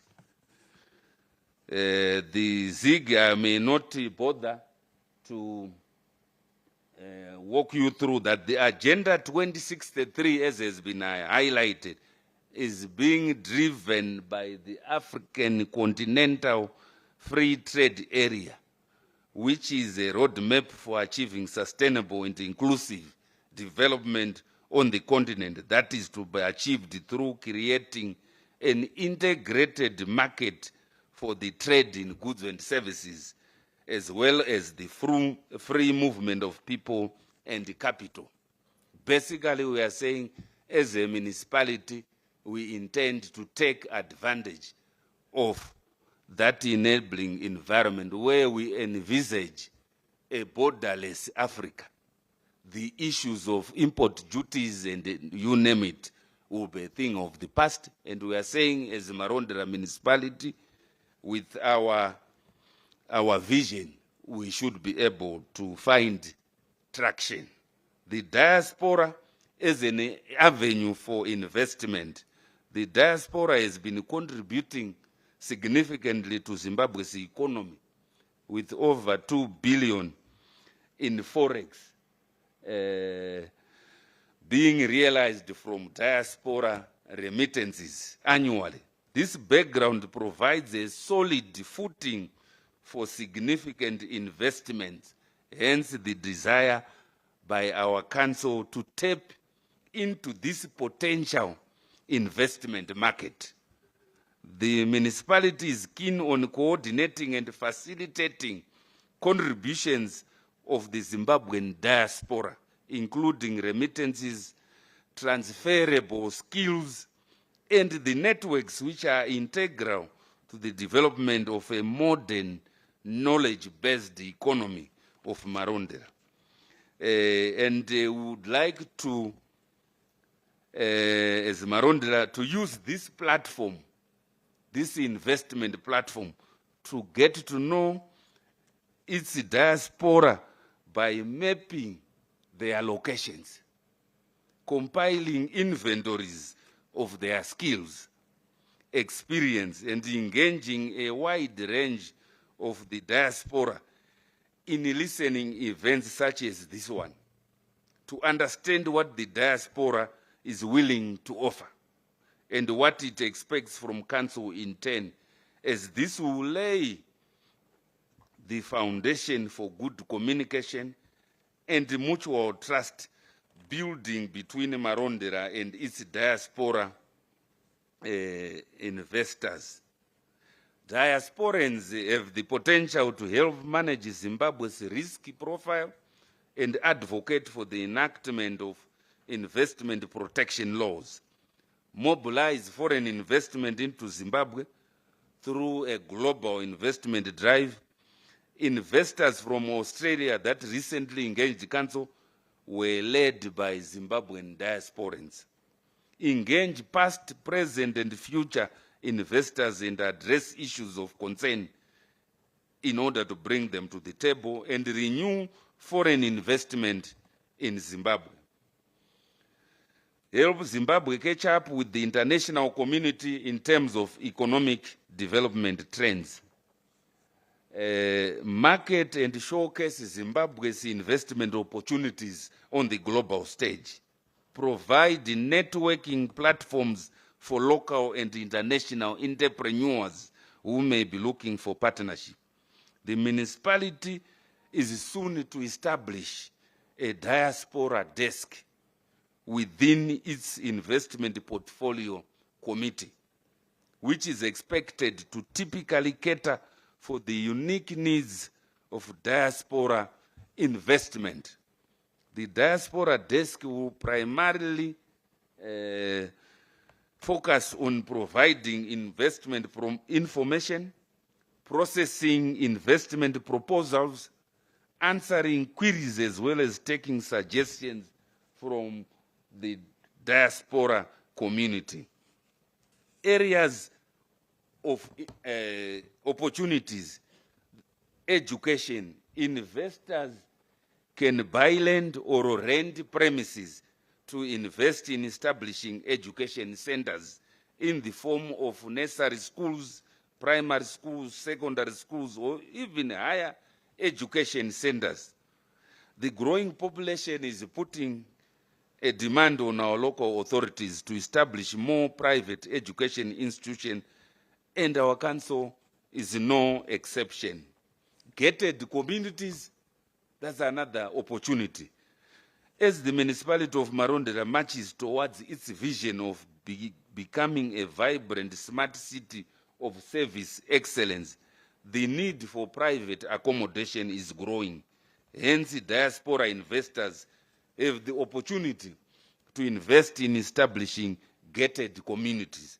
Already, we have a Middle Spring Golf gated community. Those who have traveled towards 10 miles, the Wedza Road, I think there is a Middle Spring Golf gated community. But we have room for more of such communities as envisaged by our master plan. Flats was already alluded to earlier on. Population 66,000 people according to the latest census, and the demand for accommodation is ever growing. The flats are required to ease the demand for accommodation, and our diaspora investors will be able to get a favorable return on investment by investing in high-rise flats which take up less land in line with the human settlement policy. Residential stands, then small to medium commercial stands. Investors can establish shops, saloons, offices, other operations on a single commercial building. This is possible through high-rise buildings with multiple floors, as council policy is encouraging vertical development, since land is a finite resource. Another presenter earlier talked about open spaces. We are talking in terms of facelifting of derelict industrial buildings. For those interested in setting up industrial operations, there are several industrial properties which are unoccupied, which are available to rent or for outright purchase. These industrial properties may be utilized to revive various industries which will have access to various markets, which are in close proximity to Marondera, namely Harare, the rest of Machist Province, Manicaland. As part of our council's ongoing efforts to cater for potential investors, our municipality has identified several investment opportunities within Marondera and its hinterlands in which investors can invest. These are the major ones. Water treatment plant augmentation. It's one area that is in need of investors. Our current treatment plant can no longer cope because it was established in 1972 for a small population of 20,000. And there's a design capacity of 13.5 megaliters per day, and yet demand is now at 30 megaliters per day. So it's one area where we are basically estimated cost $12 million United States dollars, the project is yet to commence. Hotel and conferencing facilities. As Marondera, our missing link is a hotel and conference facility. And we are saying it's one area where investors can come and invest, either on a build, operate, transfer, or on a, that is build, operate, on a partnership arrangement, or outright purchase. Then the solar park, wherein we are saying we have land set aside, 20 hectares, that is set aside 5 kilometers from the central business district. And the 20 hectares solar park is earmarked to generate 5 megawatts to feed into the national grid. And we are saying with the net metering innovative strategy unveiled by ZETDC, the investor stands to benefit quite a lot. Any excess power or whatever will be generated, will be compensated accordingly. Project cost, that's a $3 million USD. And it's on offer. And to the investor, guaranteed return on investment, it either through BOT or PP arrangement, enhance the corporate status. Then the golf course, it's another area. The golf course, there is an opportunity. The one that is currently there, I think our CBD is going to expand towards that direction. And we have 78.8 hectares set aside in the Hunyani timberlands for this project.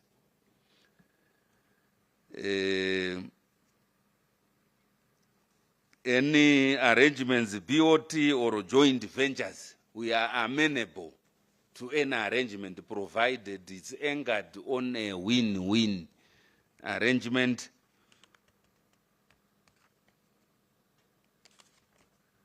Design and construction of a landfill. It's another opportunity. I saw Emma, Mr. Mabwe was around here. As the Marondera municipality, we don't have an engineered landfill. And we are saying that's another area of opportunity where investors can come on board and construct, design and construct that engineered landfill. The proposed site is about 5 kilometers from the CBD. And we are amenable to a PP arrangement in a win-win situation, estimated at 5 million USD. Estate development, 300 hectares in the Hunyani timberlands. And we are saying estimated at 90 million United States dollars. Then renewal, regeneration, in line with the call to action that was unveiled by His Excellency the President, Comrade Dr. E.D. Mnangagwa. The call to action, one major thematic area underpinning that call to action is urban renewal, urban regeneration. And we're saying as Marondera, we are somewhat privileged in the sense that we don't have many slums or save for busy, water, Marondera, and Rusike hostels. So we are saying there is an opportunity where an investor can come on board, refurbish those hostels for human habitation, and generate some revenue out of it. So we are saying urban renewal and regeneration is a major area where there are opportunities. Housing, high-rise flats, Hunyani timberlands. Solid waste and wastewater management. where we intend to enhance our sewage capacity of Marondera. And we are saying under solid waste and wastewater, there are so many opportunities to prospective investors. An investor, maybe we can even take a cue from Harare, the Pomona project, or where we then talk of conversion of waste to energy. Prepaid smart water meters, as Marondera we are saying, any prospective investor, this is an opportunity where we can enter into a partnership to install prepaid water meters. That the investor to provide smart water meter for existing occupied and planned properties amounting to 80,000. Construction and upgrading of sporting facilities. We are saying our current sporting facilities, namely Rudaga Stadium, is not meeting the PSL standards. And we are basically saying we are looking for a strategic partner who will then inject capital, refurbish, rehabilitate, modernize the infrastructure in line with the call to action blueprint. Nyameni, Dompotombo, basketball courts, they need attention. Industrial park, the industrial park in the Unyani Timberlands, we've set aside 30 hectares to establish an industrial park. That's the in thing these days, where we would expect value addition and beneficiation to take place. Because when we grow tobacco, 40,000 metric tons from here, instead of taking the tobacco to Harare, let's value add. Let's ensure that we venture into, get an investor who will venture into cigarette manufacturing. Because we are agro-based. 2/3 of Marondera is an agricultural community, and we are saying issues to do with value addition, beneficiation, leading to industrialization. And we are basically saying, even with still here, Manize, the synergies that Mr. Makwinde was talking about, to say we could have warehouse along the Beira corridor, because we are privileged to be strategically positioned.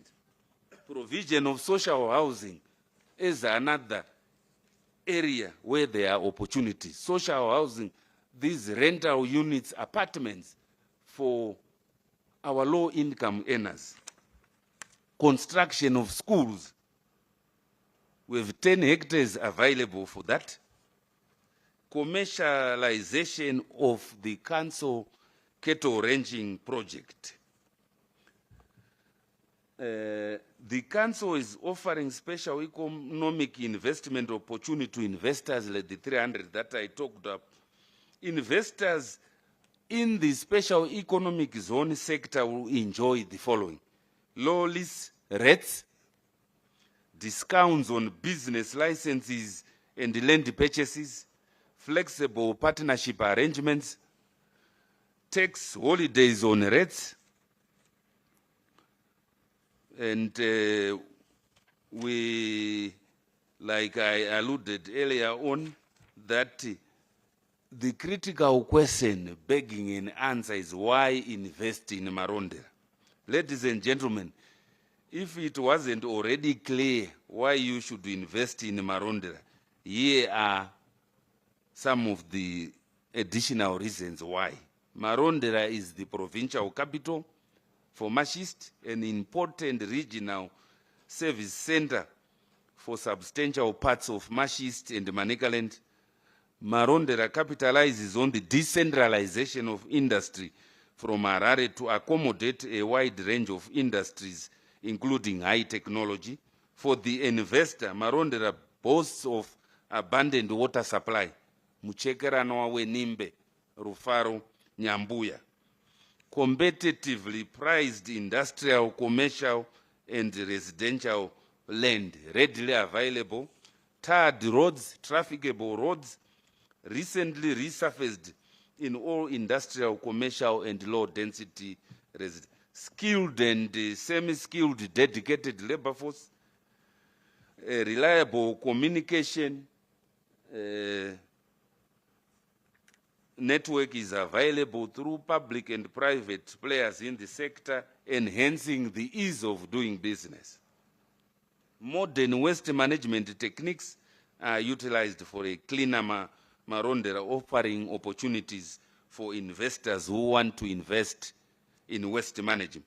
Up-to-date audited accounts and unlimited potential for urban expansion, and an impeccable track record in good corporate governance, affordable and investor-friendly rates.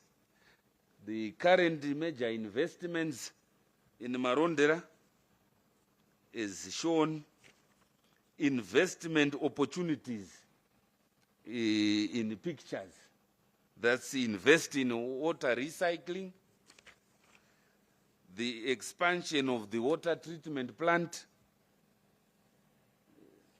the invest in timber processing, investment opportunities in housing projects and gated communities. Invest in establishing industrial plants, investment opportunities, invest in setting up gemology center,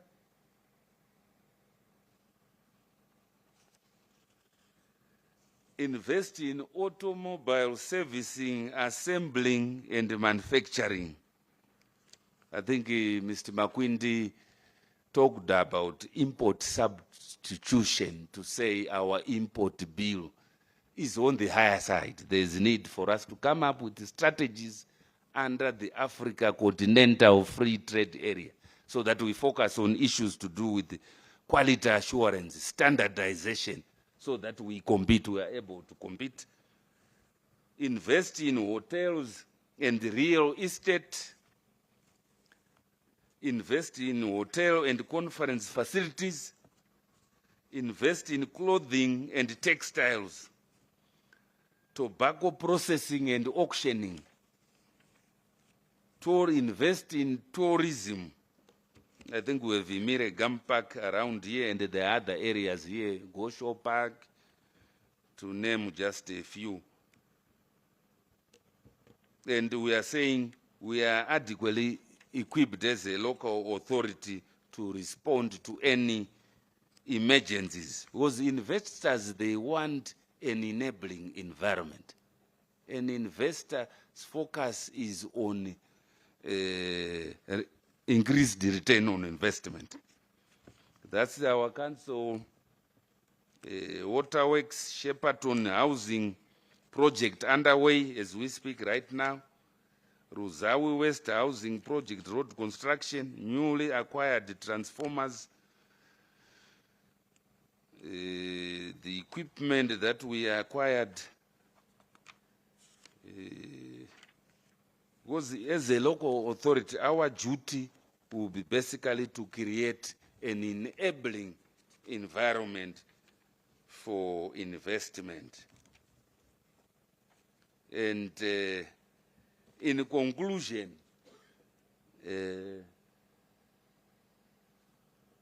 we are saying the municipality of Marondera is on a transformative journey with abundant investment opportunities available to everyone. And I am inviting you to come and partake in this investment buffet. There is an investment opportunity for everyone. We call ourselves the home of abundant investment opportunities. I heard another presenter saying Mashonaland East, the land of emerging investment opportunities. Our council is progressive and open to investment bids beyond the scope of what we have presented here. the municipality is saying, come to all investors. You are welcome. Thank you very much. Siyabonga tatenda.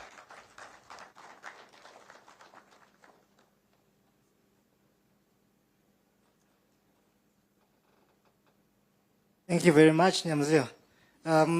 If you didn't know Marundira, I'm sure by now, Marundira now should know Marundira, because that was a comprehensive presentation.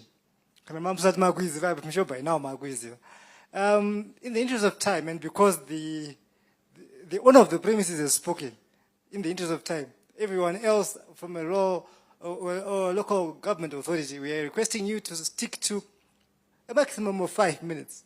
Please stick to your key points, and we go like that.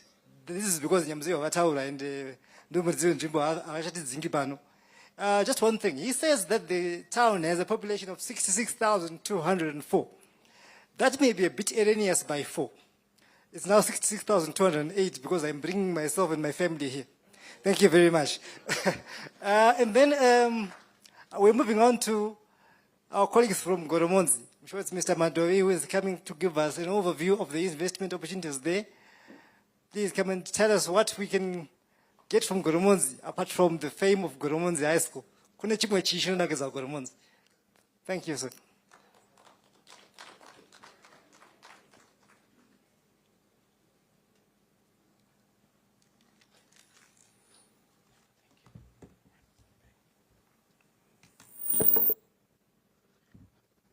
All protocols observed. Good afternoon, ladies and gentlemen. My name is Mutefa Paidamoyo, the District Development Economist for Goromonzi District. And I'm here to present to you the economic opportunities that we have in Goromonzi. I'm waiting for, yes, thank you. So I'll be taking you through my presentation, which is shown there. One thing that an investor would want before bringing in any form of investment in an area is the market for his or her products or service. In Goromonzi, we are the largest when it comes to population. We are the largest district based on population, with an estimated population of 380,000 from the 2022 population and housing census that we had in 2022. So Goromonzi offers a diverse and promising investment opportunities which are meant to drive economic growth as well as improve infrastructure. So I'm going to take you through some of these economic opportunities that we have in Goromonzi.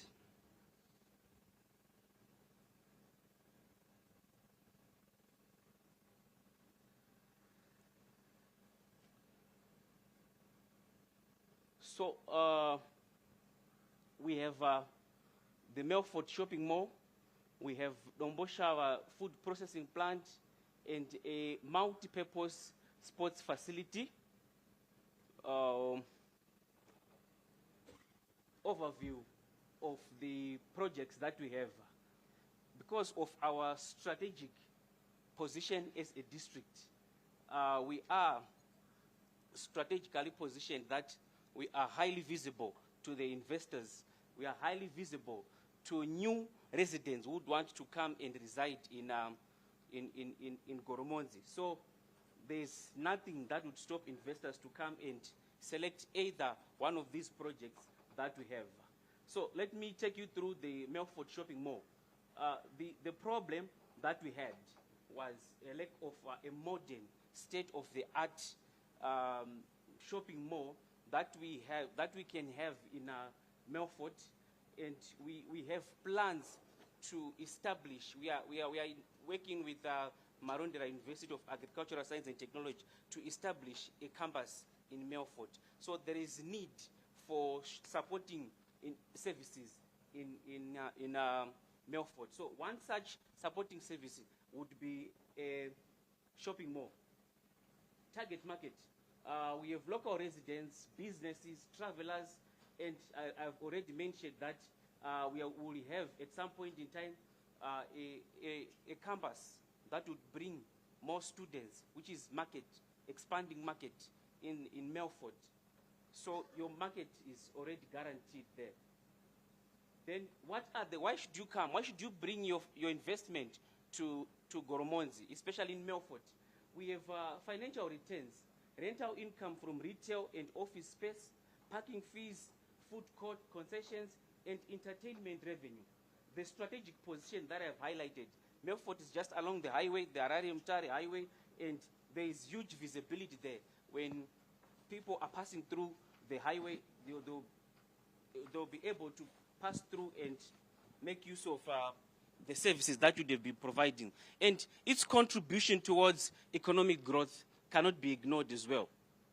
Then, because of my time, allow me to move to Dombosha Food Processing Plant. Mr. Makwindi from Industry and Commerce mentioned that we are an agro-based economy, and we are one of the districts in the province that has fertile lands producing a lot, but some of our produce are lost through post-harvest losses, and it is estimated by Agritechs that an average of 35% of our output is lost after being harvested. So there is need for a food processing plant that would probably help to increase the shelf life of our products in Goromonzi. And in Domboshawa alone, there are 5 wards that are producing an estimated of 1,730 tons of agricultural output that is not being taken advantage of in its entirety. Some is being lost throughout the process. Then the cost there was estimated based on the one that we already have in our province in Mutoko. Mutoko already have one, and we are trying to have one here in Goromonzi, taking advantage of our neighboring districts that may also bring the same raw materials to our processing plant in Domboshawa. So raw materials are also expected to come from various places. Why should you invest in that? Revenue from sales of processed goods and exports, long-term profits through value addition, supply chain integration, then the strategic advantage, control over supply chain from raw materials to distribution, opportunity to expand into related areas such as packaging and exports, sustainability, leverage Goromonzi's agricultural potential, and ensure steady raw material supply. And from the statistics that we have from Agritechs is that we still have some agricultural land that is not being fully utilized. So we have potential to expand our output and increase the raw materials that would come into such a processing plant that we have in that we would like to have in Domboshawa there.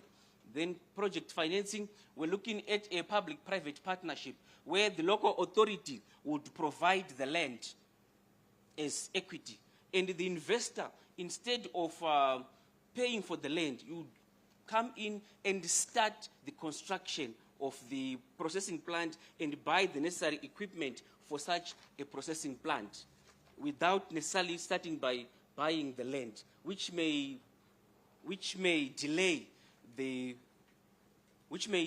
process of actually getting started with the processing plant. Then the multi-purpose sports facility. As you are all aware, that we currently have a deficit in our country of standard sports facilities to host games at international level.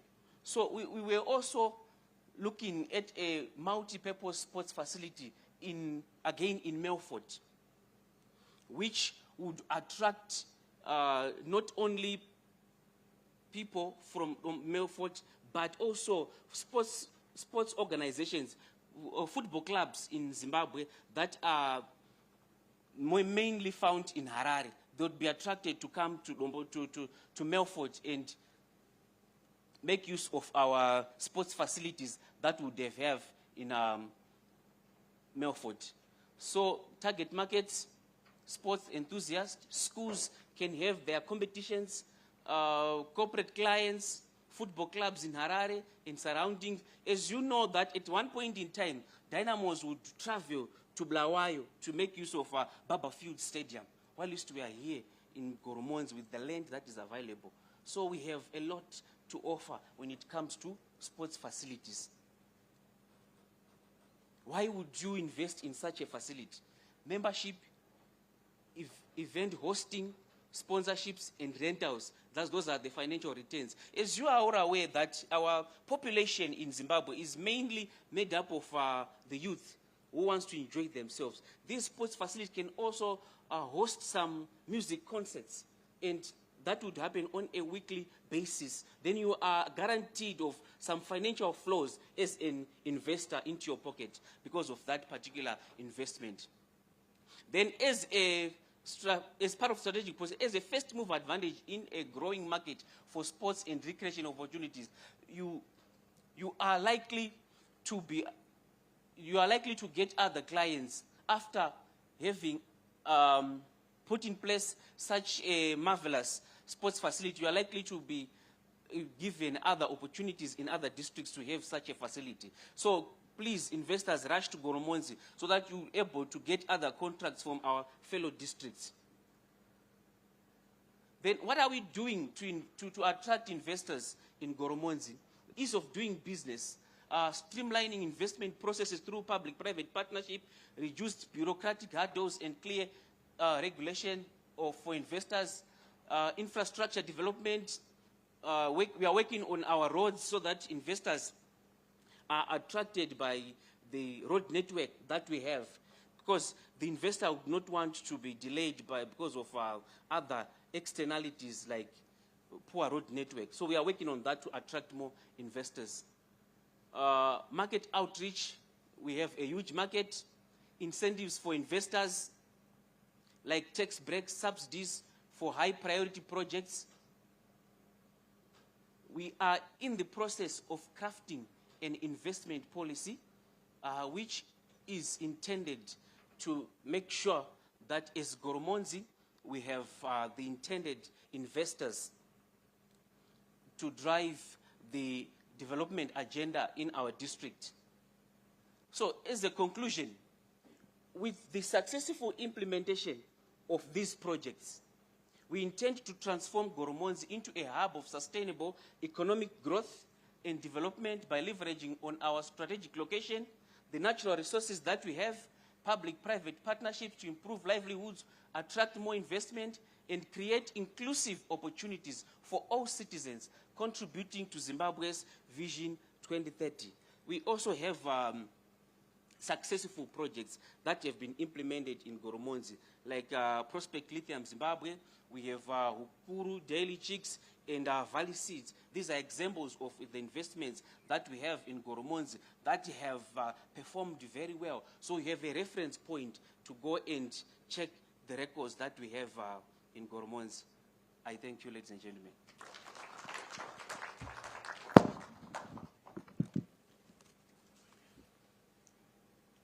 Thank you, sir. I think I got your name as Mr. Mtefa. Is that right? Yes. Thank you, Mr. Mtefa. Very interesting, something I noted. In Goromonzi, they are dreaming about having a 50,000-seater stadium. Now, I like football, so I can imagine watching a Zimbabwe Tamba Bora, Goromonzi district, 50,000 anymore. That would be exciting. That would be a very exciting development. I hope it comes to fruition and sees the light, but it's interesting. 50,000 man, Shona Bora Goromonza. You can imagine the traffic and the money we will make to Tenkeza Zunipa. Yeah? So yeah, that's a good dream. I hope it comes to fruition. And there are many other things you spoke about, especially the population that's there. It's the biggest district by population, which means there's a lot of money to be made. If you find something to sell or provide there, you can make quite some money, I'm sure. All right, I won't waste our time. We need to move fast. We move on to investment opportunities in Chikomba Road District Council. Chikomba, who's coming through?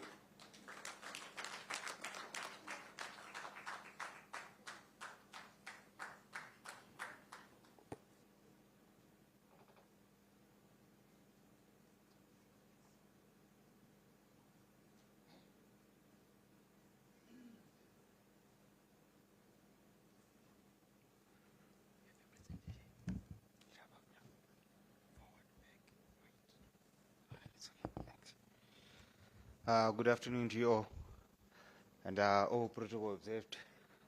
My name is Tapia Matamba. I'm from Chikomba District Council. So I'm going to be presenting on the opportunities that we have in Chikomba.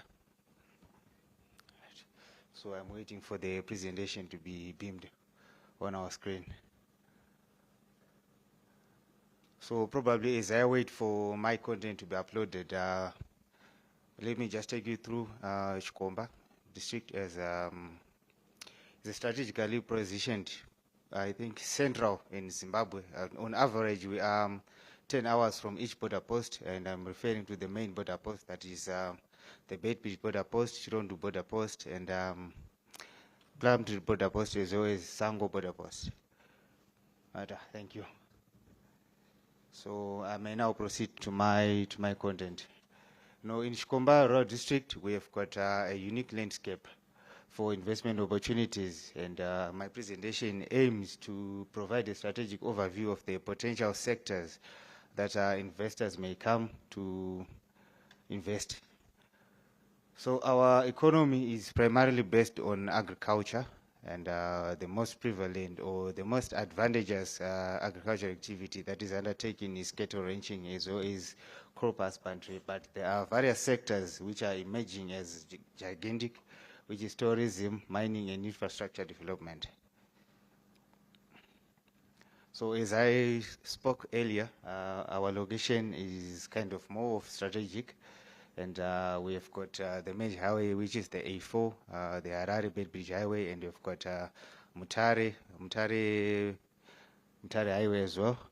So as such, we have got enhanced accessibility, and also due to the presence of the aerodrome, it gives us an opportunity to international destinations and international investors. And then I think this serves as well as the strategic features that we have in Chikomba. They make Chikomba appealing for industrial and commercial activities. So we have opportunities present in the industrial sector, the mining, agriculture, health services, energy generation, and education, as well as tourism. So in the industrial sector, Chikomba district provides appealing incentive for industrial growth, that is enhancing investment appeal. And we also have flexible payments as the council to promote investors to come to Chikomba. Then we also expedite plan approvals timelessly, that is 5 working days, thereby embracing the ease of doing business. And we have got well-connected industrial stands. The longest distance one can travel from the furthest point of our industrial area is less than 1 kilometer to get to the highway. So I think it is advantageous to an industrial area. Then we have efficient transportation and logistics. We always strive to maintain infrastructure, particularly the roads, so that we can enhance movement of goods and also promote movement of services. So as you can see, we've got the well-maintained infrastructure, we've got reliable water supply, and we'd like to thank His Excellency, the President, Comrade E.D. Mnangagwa, for the commissioning of the Chivu Dam. It has pushed us further in terms of the water supply. Then we also have efficient power lines. Despite the ongoing power cuts and the national crisis in terms of power, we have got enough power lines which can power the industry.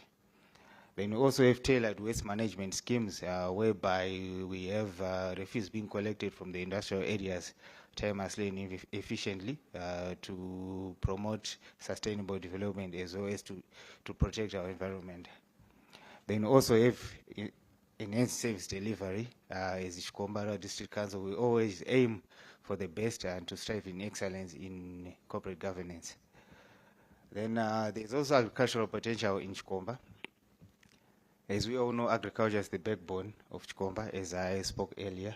So there's a combination of large and small farms focusing on maize, millet, and livestock production, as I mentioned earlier on. We also have effective irrigation schemes, 7 effective irrigation schemes, including the one which is being run by ADA near Chivu Dam. Then there are also significant opportunities for enhancing product value, particularly in meat processing. I've had 2 speakers who came earlier. they mentioned about value addition. So I think we have opportunities in product value addition. Then we have got maize and millet production. These staple crops can be referred to as the backbone of Chikomba's agricultural output, meeting the local demand. And sometimes we have excess if we have got a good rain season. Then livestock farming contributes to food security and provides additional income sources for farmers. Thereby, this increases the quality of life of our community and farmers. And this is just a pictorial presentation of the opportunities that are presented by the agriculture and value addition and processing. Then we also have mining opportunities. I'm sure we all know of the Dinson mine. Manize, Kurukuva iron. We are also benefiting from the initiative, and we've got also rich mineral resources, including iron and not limited to iron and gold. We also have lithium deposits which have been cited. We also have small-scale gold miners in wards 15 and 8, as well as Chikomba East. The iron ore extraction is projected to stimulate economic growth in Chikomba district. Due to the multiplier effect, we are going to have ancillary services which are going to come with the mining. We're going to have banks, we're going to have accommodation need, we're going to have health service need, you name it. So this is just a pictorial presentation as well of the multiplier effect which I was talking about. We're going to have local economic development, the quality of life improves. We have got employment created. It also resonates to quality of life improvement. Then we also have ancillary services opportunities. So then I move on to the education. Currently in Chikomba we've got 255 schools. And these are comprising both of secondary and primary education facilities. But there's still need for more schools. So I think this presents an opportunity for investors who would like to come to invest in our education.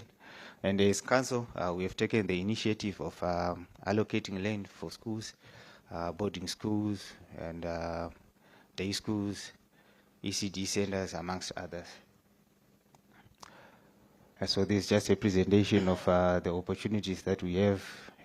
We have boarding schools and others. So I think as Chikomba District Council, we also offer incentives to promoters of education. For example, we've got discounted rates, and we've got flexible payment terms. And we also have after-sale services whereby we can hire out our machines for the investors so that they may use it to ferry sand and other aggregates. Then we also have opportunities in the health sector. As you can see, the location of Chikomba district, it places us central to most highways, and with the prevalence of road accidents, I think it is an opportunity for investors to come invest in the health sector. Then in line with the Sustainable Development Goal 3, Council has also availed land for building clinics, hospitals, and other medical facilities. We also have potential in the tourism sector. We've got natural attractions. For instance, we've got the Manize Kapakapa mountain range. And we also have Chivu Dam. We also have Saza Dam. We have Range Dam. These are recreational facilities whereby people can come and enjoy themselves while refreshing. Then also have heritage sites. We've got the famous Dirongo. We've got the Fort Shatter, amongst others. Then the investment opportunities also presented through the accommodation facilities. We have land for hotel and conferencing. Currently, we have got a 2-hectare land which is waiting for uptake by investors. Actually, we have got 2 pieces of land measuring 2 hectares just waiting for investors to come and invest. Then we also promote water sports through dams, and we also We also have culture tourism. Then there's also an opportunity in the solar generation, which is falls under the energy sector. We've got abundant solar resources. We've got ideal locations such as Okonya, Masasa, and Mawushu. And there's much potential, particularly in this site. So we just encourage investors to come in their numbers. We have got abundant land for everyone. So as I was going through my presentation, I mentioned about the incentives that we have for investors. So we have got competitive prices with a minimum price for an industrial stand ranging from $7 per square meter up to probably $30 to $35 per square meter. We also have flexible payment terms, and we expedite plan approvals. Then also have seamless business operations, and we also encourage sector investment. So in conclusion, Chikomba offers a diverse investment opportunities across various sectors, and by leveraging its agricultural potential, tourism and infrastructure development, investors can contribute to the region's growth while achieving their financial goals. Strategic planning and partnerships are essential for success. As such, as Chikomba Road District Council, we are inviting collaborations with local businesses, government bodies, and the private sector. Together, we can enhance investment success, build strategic partnerships, allow for shared resources, knowledge, and networks, ultimately leading to sustainable development and mutual benefits. Thank you.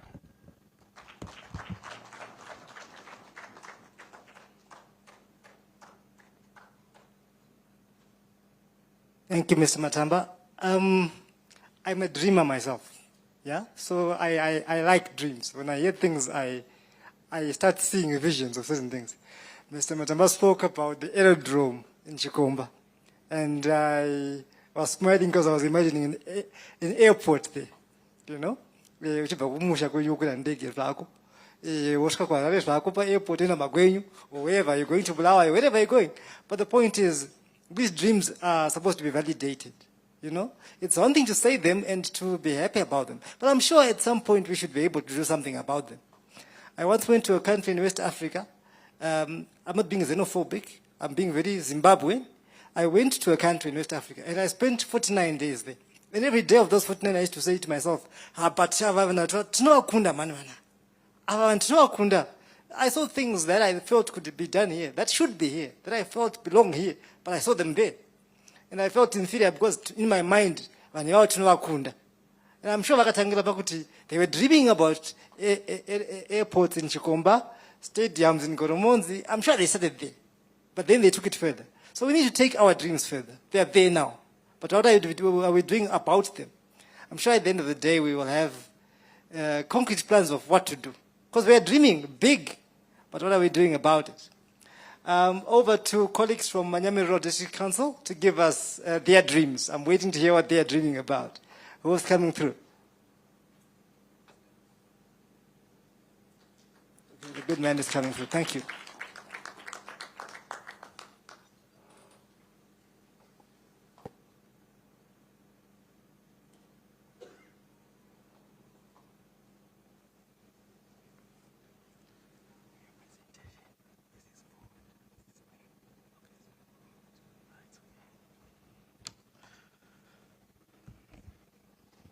Okay, thank you. All protocol observed. My name is Zenga Ian Tawanda from Manyame Road District Council. So I'll be presenting on the investment opportunities in Seke District. I'm waiting for my presentation to be beamed.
Okay. So allow me to go through my presentation as Seke District or Manyame RDC. Some of you might not be aware that Manyame RDC is in Seke District. So first of all, I'm going to present my presentation. As I'll be going through it, I'll also be showing the investment opportunities that are lying in Manyame RDC. So firstly, I'll start with the location where we are located as a district. We are strategically located approximately 30 kilometers southeast of Harare, and our district, we border with Chikomba, Goromonzi, and Marondera RDCs. That is in Mashonaland East Province, and also Montoronkezi and Chegu, 2 districts in Mashonaland West Province, as well as Chitungwiza and Harare City Council in the Harare Metropolitan Province. So our district is made up of the communal area and also the commercial farming area. So the communal area, the Seke Communal, is along the Harare-Wedza Highway, and the Beatrice is along the Harare-Masvingo Highway. Then in terms of our population, we are home to a population of 200,476. That is a jump from 100,756 as at 2012, according to the 2012 census report. So as a district, we've got 21 wards, and 12 of them are in the communal area. And also 9 of them are in Beatrice commercial farming area.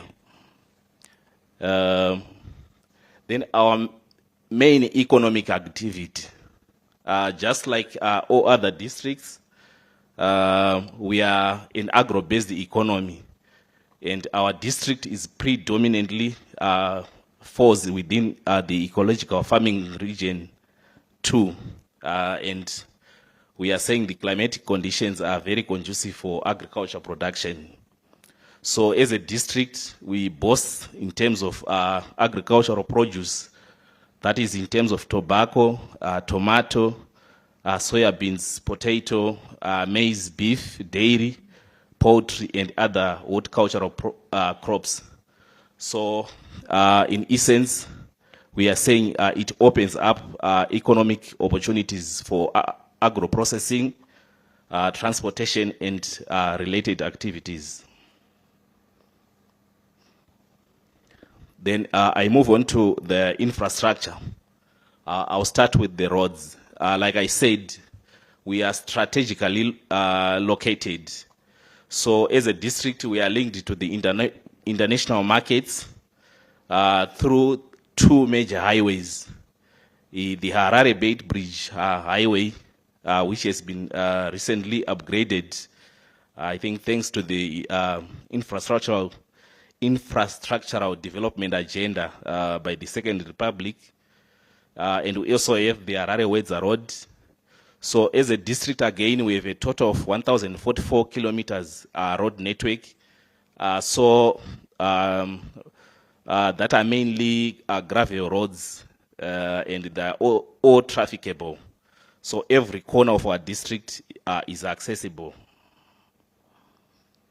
Then in terms of energy, all our wards or our communities, we have access to electricity, which makes it possible for investors to obtain power from the existing infrastructure at low costs.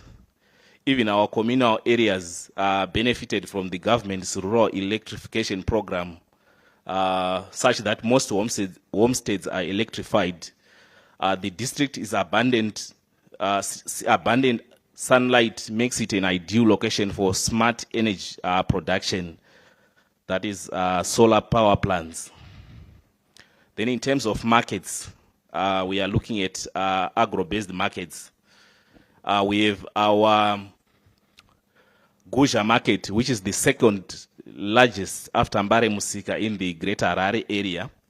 And it attracts approximately 5,000 visitors per day, which then makes it a business hub. Then we also have a newly commissioned state-of-the-art fresh produce market, which is equipped with cold rooms, which provides a valuable opportunity for bulk fruit and vegetable producers across the district and also the nation at large to access affordable infrastructure. So we are encouraging our farmers. I know most of us, we are farmers, so we are encouraging you to come to Seke and utilize that state-of-the-art market that we've managed to put in place. Then in terms of dams, again, in terms of infrastructure, we are blessed with 3 public dams, that is Mamina, Haraba, and Prince Edward.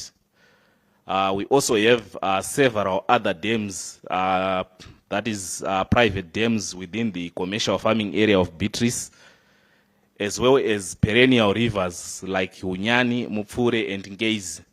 So all these water bodies, they offer opportunities for fisheries, irrigation, and recreation facilities. So in particular, Mamina Dam, it has got a carrying capacity of 266 million cubic meters, and it stands out as a prime location for tourism development, that is in terms of hotels, luxury lodges, and various recreational activities. Then in terms of communication, our district is well served by telecommunication base stations for our main service providers, that is Net1, Econet, and Telecel, and along with fiber optic infrastructure at our major centers, so that we ensured digital connectivity that will help in supporting the businesses. Then the growing population within our district also enhances the opportunities for IT infrastructure in some of our business centers which are dotted around the district. So that's an opportunity, and we are saying as a district we also enjoy a strong radio and television signal reception. So again, in terms of media marketing, our investors are able to reach out to those places. Then in terms of the rural service centers, we have 4 main rural service centers, that is Dema, Beatrice, Guja, and Murisa rural service centers, and all of them, they provide prime opportunities for industrial and commercial business. Beatrice in particular provides opportunities for shopping malls, hotel and conference centers, service stations, recreational facilities, and private cemeteries. So investors can benefit, especially from the travelers that pass through Harare Masvingo on a daily basis. And in terms of statistics, we estimate it's around 10,000 people who will be traveling using that route per day. Then the district master plan, which is managed to identify and zone some business nodes and industrial hubs along this highway, has also unlocked significant growth potential for business and industry within the district. So along that highway again, we are saying there are areas that have been zoned for business or industrial or commercial development. So we are saying those who are like we have the land that have been zoned, can take the initiative to develop that land into commercial or industrial development. Then in terms of housing, with over 14,000 housing properties in Beatrice, Dema, and Murisa, the district is set to grow to more than 48,000 properties driven by private developers such as Pinnacle Investments, Barachit, Chieza Park, Lingate, and Joyston Investments. These are private property developers who are currently undertaking development in the northeastern region of our district, where we border with Harare and Chitungwiza. So it opens up a very big opportunity in terms of construction, the construction industry, and also its value chain. Meanwhile, with Murisa, where we are having more than 10,000 properties, we are saying that settlement alone, it has also opened up opportunities for strategic partnerships with council in terms of water, sewer, and solid waste infrastructure. So it's another opportunity where we can join hands so that we try to provide the infrastructure which is required. Then we move on to health and education. We are happy that we are receiving devolution funds from the central government, and most of these funds, we are utilizing them for the construction of schools and clinics. So to date, the district, we have got 51 primary schools, 21 secondary schools, 2 hospitals, and 13 clinics. However, we have a rapid population growth, mainly driven by urban to rural migration, as well as the enhanced spatial planning activities currently taking place. So it has opened up an opportunity for the provision of health and education infrastructure. Then in terms of education, we actually have a gap in terms of institutions of higher learning, where we are looking forward to have universities, colleges, and also vocational training centers within the district. So it's also another opportunity which is there in Seke district.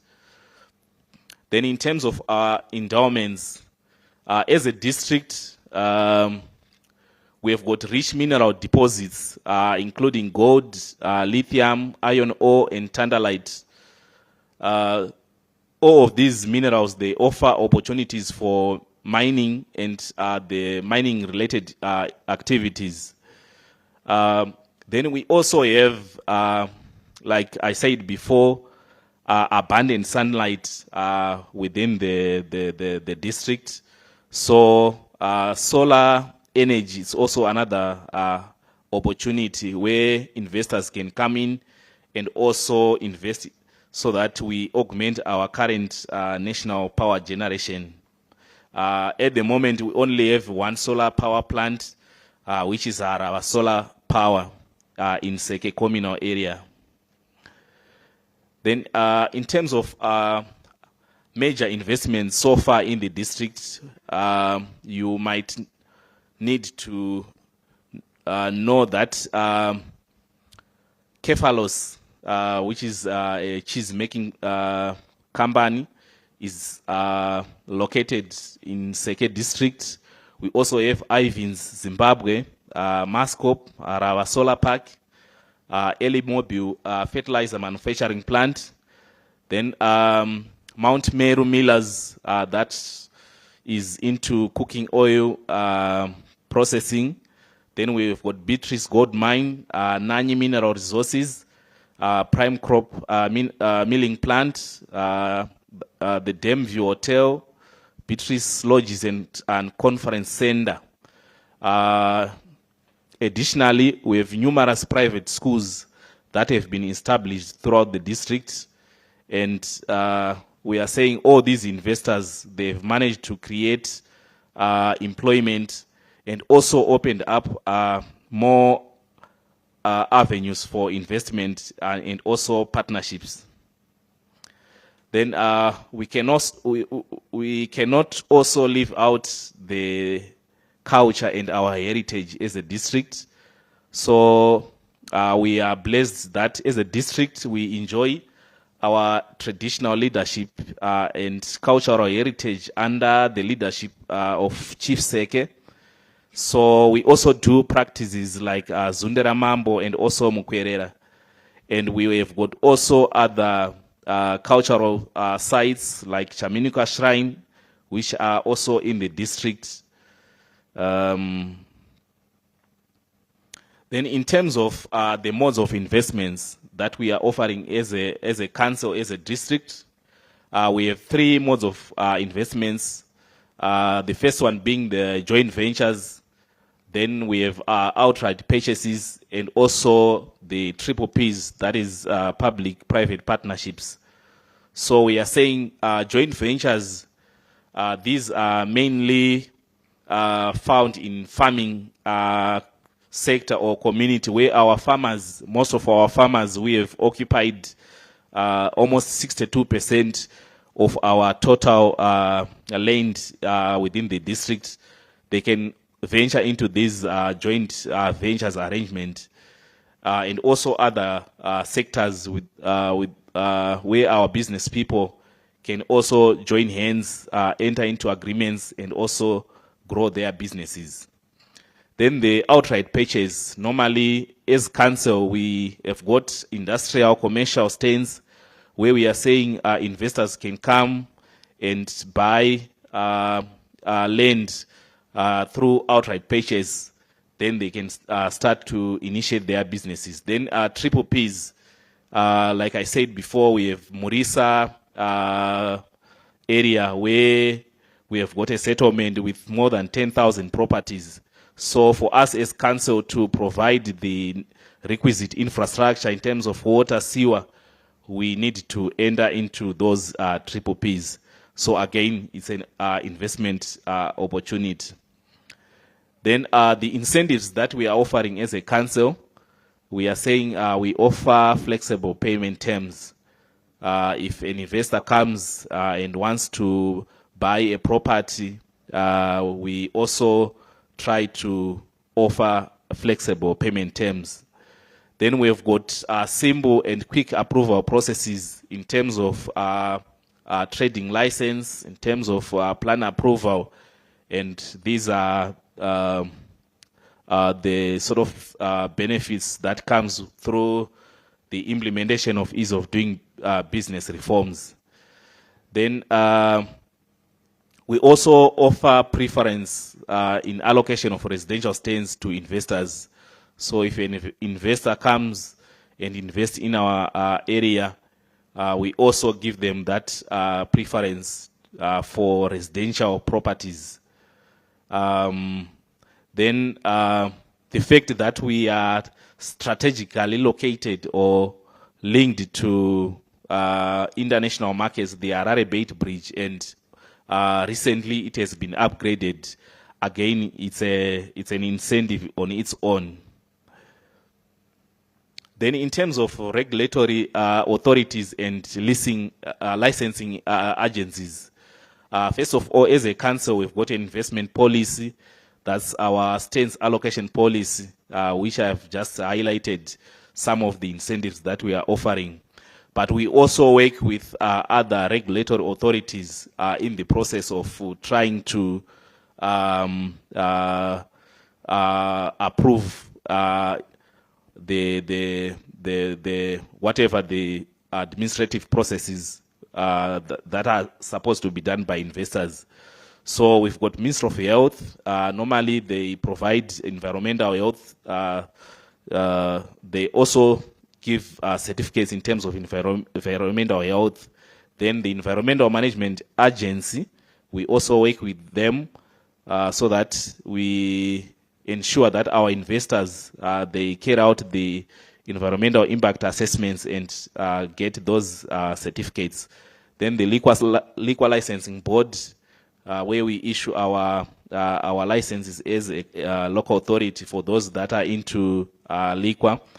Then in terms of roads, mainly with the private developers, private property developers, normally they would want to do their roads in terms of their permits. So again, we also work with the Department of Roads, which is in the Ministry of Transport. Then lastly, ZINWA, when it comes to water issues. So these are some of the regulatory authorities that we work with.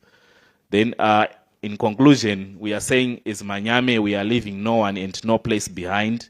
So please join us in promoting socially and economically self-sufficient communities. We also subscribe to the mantra that Nika Inovakwa Nevenevayo. So we are saying as locals, please come to Manyame where you can invest and also enjoy the limitless possibilities. I thank you.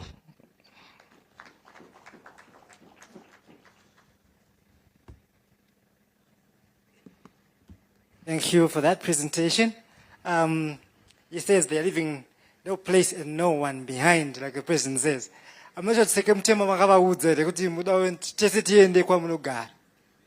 Nekuti second time vachazobvunza kuti vanhu vesava makazovawanepi. Taungana tese iko makavaudza. I'm hoping makavaudza because kana musina kavaudza vhura vachatombesa maoko ikoko. But anyway, we're done with that. Thank you very much, Manyame District Council. It's time for our plenary. We have questions and answers from the previous presentations, I'm sure.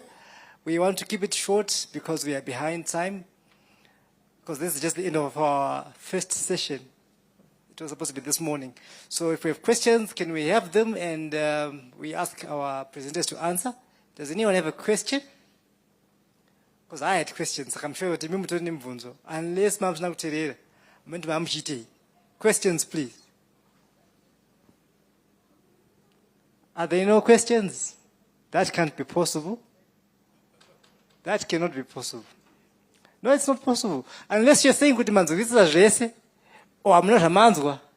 Because if I ask you, you all give me one uniform answer right now. So you heard something, or you didn't hear something. What is the position? There's a question here. Thank you. Okay, my question is directed to Manyame RDC. As we have heard from the previous presenters from Chikomba, Marondera Municipality and Goromonzi, they have some policies regarding sport and recreation facilities construction. What's your position? Since you said only Morisa, a high density area, is more than 10,000 people, and what have you done to Beatrice, Morisa, and some other areas that have high numbers of occupants in regards to sport and recreation facilities? Thank you for that. We wait for the answer. But you might not what is the medical? 10,000. What is the medical? Okay, your answer, sir. Okay, thank you for the question. Yes, as Manyame RDC, we have a policy in terms of sports and recreation.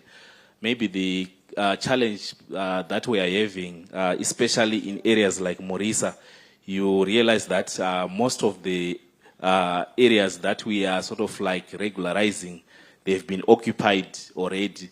So the process of putting up the infrastructure for sports and recreation is actually in the process, and it's one area that we think we can have also investors that can come in and also partner council. Then in Beatrice, like I said in my presentation, we are actually looking for investors that can come in and also assist council in terms of developing land which has been set aside for recreation facilities. So yes, as a council, we also have a policy in terms of sports and recreation, and we are in our plans, we are providing for that in terms of spatial planning. Thank you. Thank you, sir. I hope you answered. I think we have a clear answer on that one. Do we have any questions, any other questions before I ask Mr. Makwindi my question? I don't see him though. Do we have questions? Oh, he's coming back. Do we have questions? We don't seem to have any at the moment. We have one right at the back there. Okay, let me go there and hear what the gentleman has to say. The microphone is coming your way. Mr. Makwindi, I'll ask you to tell us how we are protecting local, like I said earlier.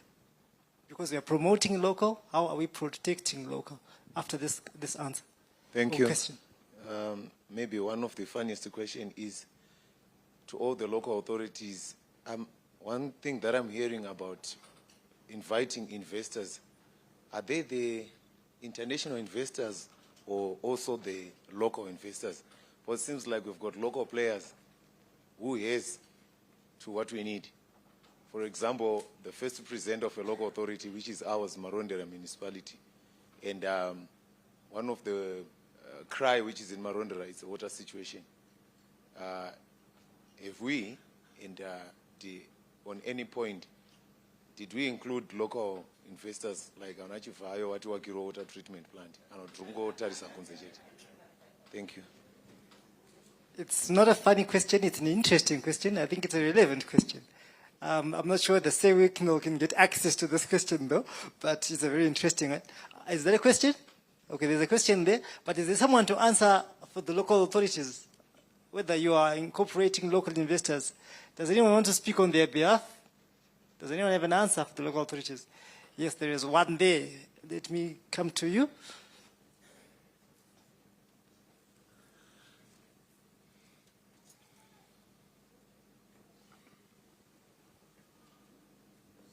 Thank you for the question. Well, when it comes to investment, it comes from all directions, whether domestic investment or international investment. So as local authorities, we are stretching our hands to various players, either locally or international. The main goal, the main idea with investment is to improve the lives of the people of Zimbabwe at the end of the day. So it doesn't matter where investment is coming from, as long as it is for the good for the people. Thank you. All right, so we are taking an all-encompassing approach. Anyone can invest, whether you're local, whether you're international. There was a lady with a hand up somewhere. I'm coming to you after Mr. Makwindi answers my question as to how we are protecting local industry. After promoting it, how are we protecting it?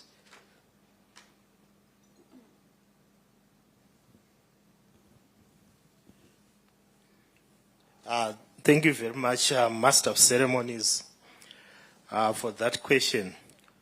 In fact, promoting and protecting, they move in tandem, because you cannot protect something that you have not promoted. So, first and foremost, we have to create awareness. Like I said before, we through Buy Zimbabwe campaign, buy local, let's buy our locally produced products. So you create awareness so that we tend to minimize that tendency to require foreign produced products. Then the other thing, issues of formalization. Like I said, informalization, we need to protect our local players through the route to market initiative, where we are saying we need to formalize as much as possible our businesses for the greater benefits, like I explained earlier. Then we come to issues of, we protect also through issuance of licenses. There are certain products, though we have reduced in light of our agreements internationally, but there are some products, about 17, that we require import licenses if you want to import. The more reason why, because they are producing those things and those industries, maybe they are vulnerable, so we protect them for a particular time period so that they can be able to grow up and be able to compete competitively on the market, on the local market. Then the other threat that is coming to our local industry is to issues of smuggling that you had asked earlier. What I can say is that government is very much alive to the issue. It's quite a bit of a concern, and to such an extent that government through cabinet has created a task force on smuggling and malpractice business, malbusiness practices. So which is encompassing of various stakeholders, and they are looking at in fact its participants. They are looking at Home Affairs, ZIMRA. They are part and parcel of that task force to look at ways to minimize smuggling, because our borders are so much porous and they are long. We look at our border with Mozambique with more than 30 entry points, some of them which are not official but have been officialized by our communities along the borderlines. So there are various interventions that are being made within the task force. They are creating awareness. They are also carrying out some blitz in terms of smuggled products. They are also using technologies through ZIMRA. They are also incorporating use of drones to try and minimize smuggling. And I think recently within the budget itself, for some we have written, we have gone through it. There are some proposals that have been proposed by the Minister of Finance to tackle things like smuggling that has been mentioned in the yesterday's budget. And also, because we are saying we cannot continuously resort to issues of import licenses in line with our FCTA agreements, we are using other avenues to try and minimize or protect our local industries within, of course, what is agreed, within what you have agreed, what you are signatory to in terms of duties that can be applied so that we can protect our local industries. We can also apply things like trade remedies, defense mechanisms, so that we can protect our local industries. Then also under the PRAS regulations Act, there are some ways to protect the local industries through preferential procurement of goods and services from local players. So what you are doing through by Zimbabwe right now is to do what we call local content rating. Because what we've observed is that we have maybe Wachim Soro. He has registered his company. It's a Zimbabwe registered company.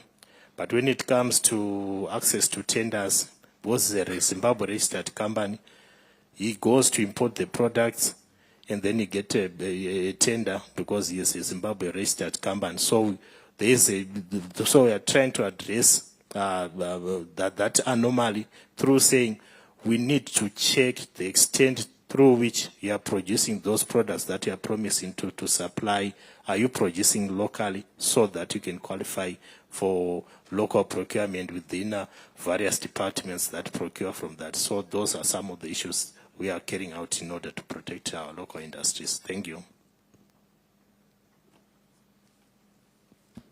Thank you, Mr. Makwindi. Very informative as usual. Thank you. The lady has a question. Please ask your question. The microphone is with you. Thank you.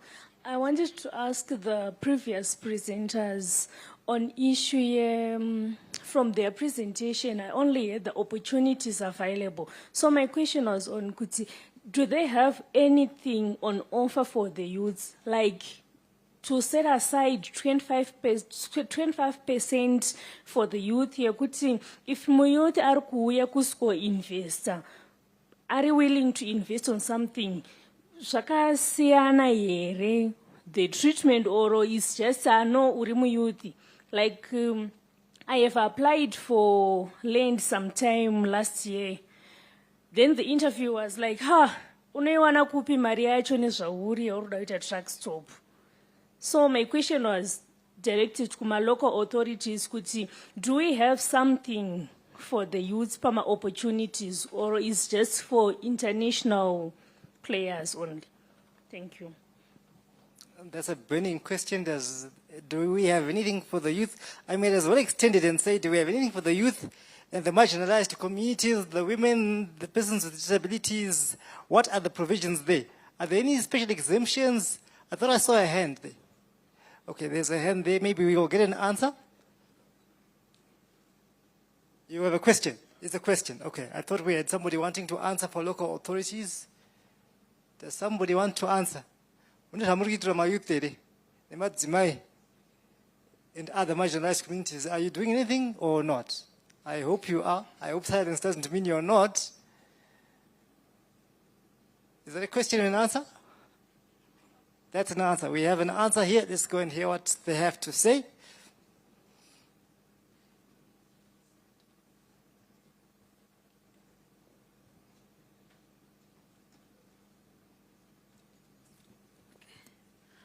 Thank you. As Marondra municipality, we've got that provision for youths, for women, and people living with disability. We always consider them in whatever we do. So you can come. If you have the money, then we'll consider you. This is an investment opportunity, not an empowerment opportunity.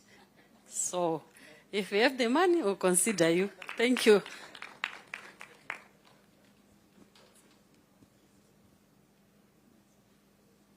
Clarity is key. And this is an investment opportunity, not an empowerment opportunity. But the provisions are there, right? So it's an investment opportunity. And I think it's quite apt because there's an investment conference. Right, I'm trying to figure out where the hand was. Right there, okay. I'm coming to you.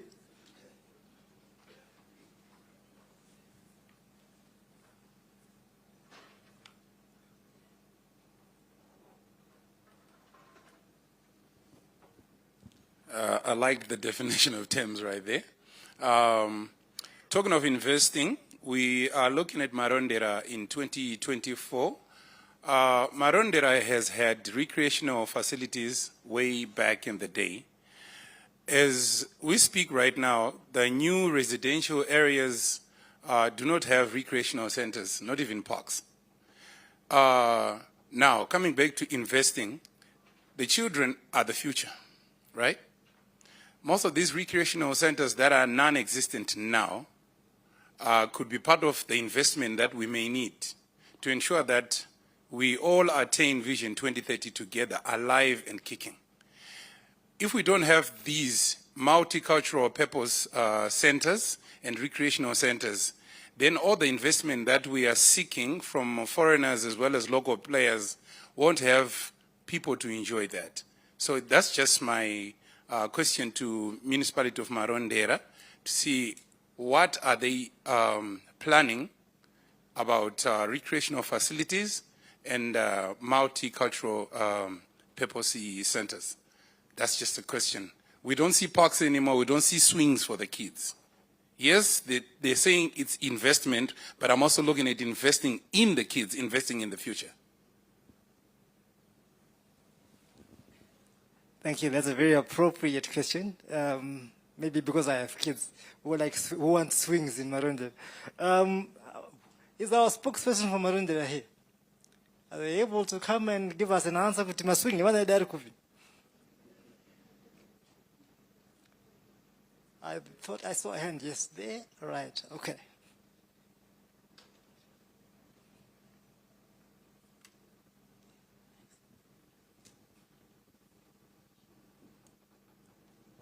Hello. Yeah, thank you for the question.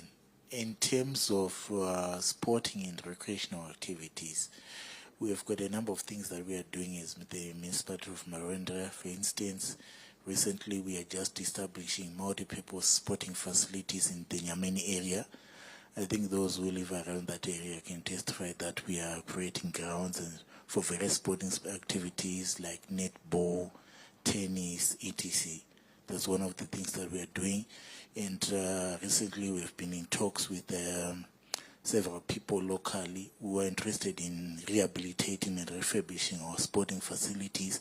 So very soon within the community you're going to see a lot of work being done to establish our tennis courts, the Mutombo tennis courts, reestablishing them and making sure that they are now functional as part of getting the youth to stay off drugs, to take part in sports and be active, and also as a broader endeavor to ensure that we promote health and wellness and also support sport as an industry.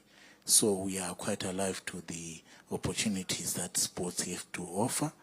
Then in terms of also ensuring that we keep our youth safe, we've just recently opened a counseling and rehabilitation center at the in the Dombotombo area, where there used to be the Dombotombo police post. So those are some of the issues that we've been attending to in order to safeguard our youth and ensure Marandra's future and the future of the province in general. Thank you.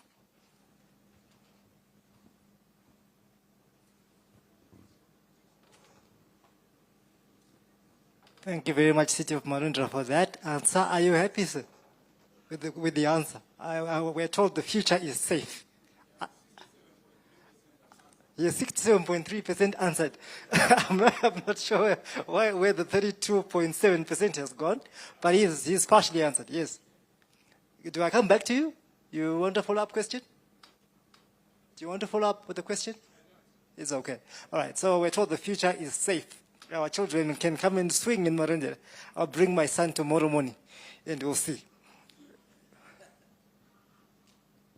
Thank you, sir. Another question.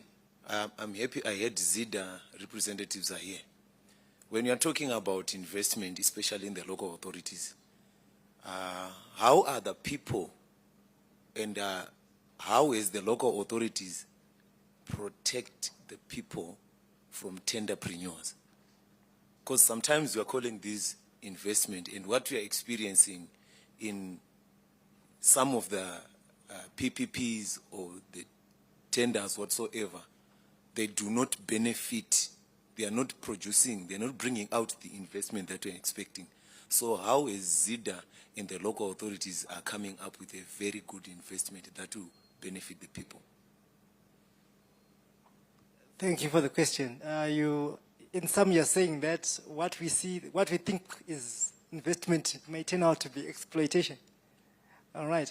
ZIDA, are they here? Yeah, can they answer this one?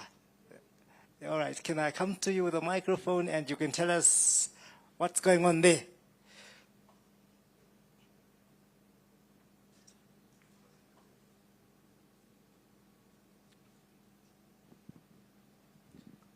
So thank you for that question. I think when it comes to the structural process about how triple Ps and the tendering of it works, there might be a misunderstanding because as ZIDA, we serve as the facilitator, whereas the local authority is the contractor. So a lot of these issues emanate from the local authority or from the project owner themselves as opposed to ZIDA. ZIDA then comes in to implement and to maybe then, should I say, pitch the project to cabinet. But throughout the process, we're not involved directly. So how we try to protect is when the project then comes to us, we try and ensure that certain documentation and requirements have been followed. So aspects like the feasibility study, did it go through tender, through PRAS, was the tendering process actually adhered to? But unfortunately, the local authority themselves are the one who have the contracting power to then implement the triple P project themselves. ZIDA serves as a facilitator, not the project owner. I hope I've answered your question. Are we clear? Do you want to follow up? You want to follow up? Let me come to you. Thank you. You have answered partly, but I want to extend it in this way. From the presentation by all the local authorities, you have seen that they are giving land, right? It is all about land. What the local authorities have is land. So is ZIDA taking the papers to balance what the investor wants to give versus the land which is being given out? That's my question. Yes, so when the local authority is giving land, they're the ones who decide what they want the land use to be used for. As ZIDA, we then play the advisory and facilitating role. If an investor then comes in and expresses interest to that specific opportunity or the land that's been allocated, we then revert them to the project owner, which remains the local authority. So we don't directly get involved in the local authorities' processes and structures, but what we do is serve to facilitate once there's a feasible project. When it then comes to the land itself that's allocated, another place that we facilitate is capacity building to ensure that the local authorities are packaging the investment opportunities in a way where an investor would be interested in investing in the opportunity. But we then don't dictate what the local authority does with the land allocation or the type of project they want to invest or they want to develop from that allocated land. So we serve more as a facilitator, an advisory role, as opposed to someone who comes in and dictates the process for the local authority. Thank you for that. I think that's very well put. Okay, in the interest of time and because we've been asked, we can go for lunch now. We've been told our lunch may go cold. So can we go for lunch? Can we break for lunch for 30 minutes? When we come back, we have to skim through some presentations so that we are done latest by 4:15 because we have an event after 4:15. And for those that are photogenic or like pictures, especially the ladies, as you get out of this tent, straight out through the tent to your left, there's a photo booth. They are taking photos for free for those that love photos. And like I said, the ladies especially. All right, let's go for lunch. Thank you very much.